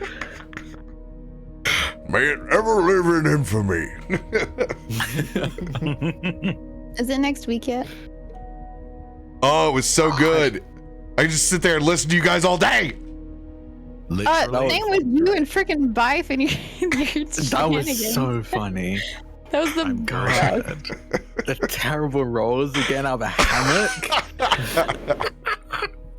Eva teaching Kaivar, but Oh. Amu Oh. he's like Still 11 and only- he's doing his best. I still I only love know Ziva. dog, cat, and chicken. And Farouk. Yeah, he's That's teaching you it. duck and goose right now. Yeah. I'm so glad there was an actual need for me to wild shape. I will probably never wild shape in this campaign ever again. Ziva will make sure you do. I want to ride a So, pony. I've got to say this, by the way. Ed, Sam, the scene with you two in the alley was like something out of Randall. That was great. That Oh was my really god. funny. So good. Said it in the chat, but I gotta voice it here. It was so tense, so good. I just Music love was getting to play perfect, her. but like you sold it. It was great. And you playing Loluphia and Havius? Loluphia just snapping at Havius. I was like, damn. That immediately gave me the energy. I don't know. There's this really funny meme of like my girlfriend's the one who tells the server that I didn't ask for pickles in my burger. It's like it gives me like He's your Lolufia's the one. Karlach. Yeah. I mean, even then, I feel like Karlach is very like golden retriever still. I feel like Karlach is almost like a combination of Callisto Wally's like and Loluphia. bulldog. Yeah, I feel like Makes you Shadowheart chihuahua ready maybe. to bite. Shadowheart is too depressed, but like a mixture of Shadowheart and Karlach, I think maybe. Someday, Loluphia will run into just nice NPCs, but I still haven't gotten over the fact of how awesome of a character she is. So immediately I have to do something that pushes her buttons because it's too fun for me to personally watch. Her buttons aren't hard to push. That's the problem. It's not that she gets Yeah. angry. She just, unless it's her family. Well, that dude's an asshole. So Oh, yeah. there's I no. have to for a second remember, wait, these are a part of my guild. I cannot really do anything or things will be worse. When I saw that face, because I don't know, like I like to click it and then be given the NPC right on the spot. And I'm like, oh my God, this guy's an asshole. I can't even have him be like a decent person. I was like, look how smug this shithead is. I'm like, yeah. Yeah, he's definitely gonna ask you where your husband's been and why he hasn't been working. Like, this is the guy. This is Yeah. Yeah, I wanted to punch him. No one's keeping Yeah, score, but Come. have you seen your husband today? I have. Yeah, don't worry, we're open. I mean, I don't know. Have we agreed on like above game? Did we agree on that they're polyam? I can't remember if we actually. I mean, yeah, if you want it, I'm totally fine with that. We're definitely like from the bar kind of couple. Yeah. I think definitely a case of like Loluphia, are you feeling it as well? 'Cause like I think it's like a case like, do we both? Are we both into it? Okay. Sick 'em. One new faction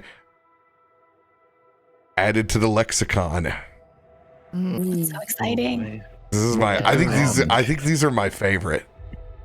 This may be my favorite homebrew faction because it's they're like my blade. They're the Blade, the Marvel hero.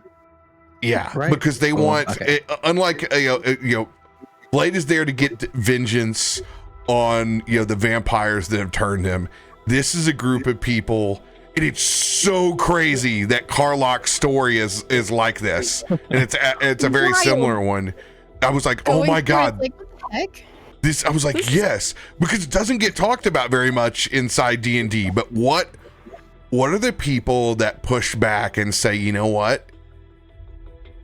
I'm gonna help people get out of their contracts, or like the people that have been indentured servitude inside the city of brass that are like that get free, and they spend then their life going, no, I'm going to make your life a living hell. So these are the hunters on the other side that specifically, they don't just want to kill a devil, they want to take them all the way down to lemur status so that they suffer as long as possible, because one death and them resurrecting isn't enough for them. They want to try to take as much as they can away from them. That name too, the brand, Oh, it's so God. cool. I'm so excited.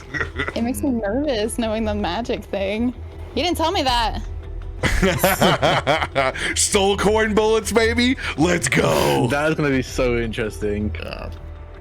That is gonna be so interesting. So they're Triple like damage. the weapons in D&D that are Hellfire, where if you take them to 0, they open up the pit of hell and they go straight down. It's basically those with triple damage, like the insurance policy. There's only 5 of them. I need to add that to my character sheet so I don't forget. I can't wait for you to point that thing at a devil. I am ready for this conversation to go down. Vias showing up was so unexpected. I know, right? I was like, oh, no. I was trying hard to be like, Kallisto doesn't know who this guy is, so Yeah. as far as Kallisto's aware, this is just another customer.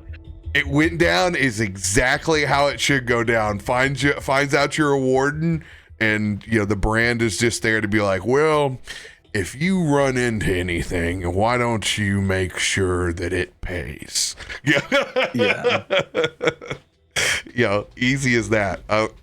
And there's something in working on some sort of engine and vehicle contraption. Yeah. Ifrit's got a ride. We'll see. I'm very curious about that.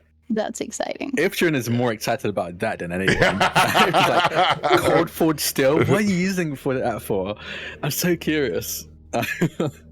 Just gonna hope that we can actually make it out of this conversation next week, because oh god. Haha. What, the conversation of animals? Charades are dangerous, right? The conversation. Yeah, like y'all are having a blast. We're like pew pew Less pew about pew. me not being able to identify a chicken and much more about you having to play chicken with some robot security. You know? No, we surrendered. We put our hands up. We're good beans. It doesn't mean they're gonna keep that's you gonna alive. help. Sam, you know how this works. Yeah. We've been through enough nonsense at this table to know that's not how it Well, goes. Wally's big thing is she just lied. Who knows? Maybe you just get captured and there's a hostage note from the silent cog. Oh, why is it gotta be a Oh hostage? my god. We'll see. You'll have to wait till next Wednesday. Love you all. We'll see you all then.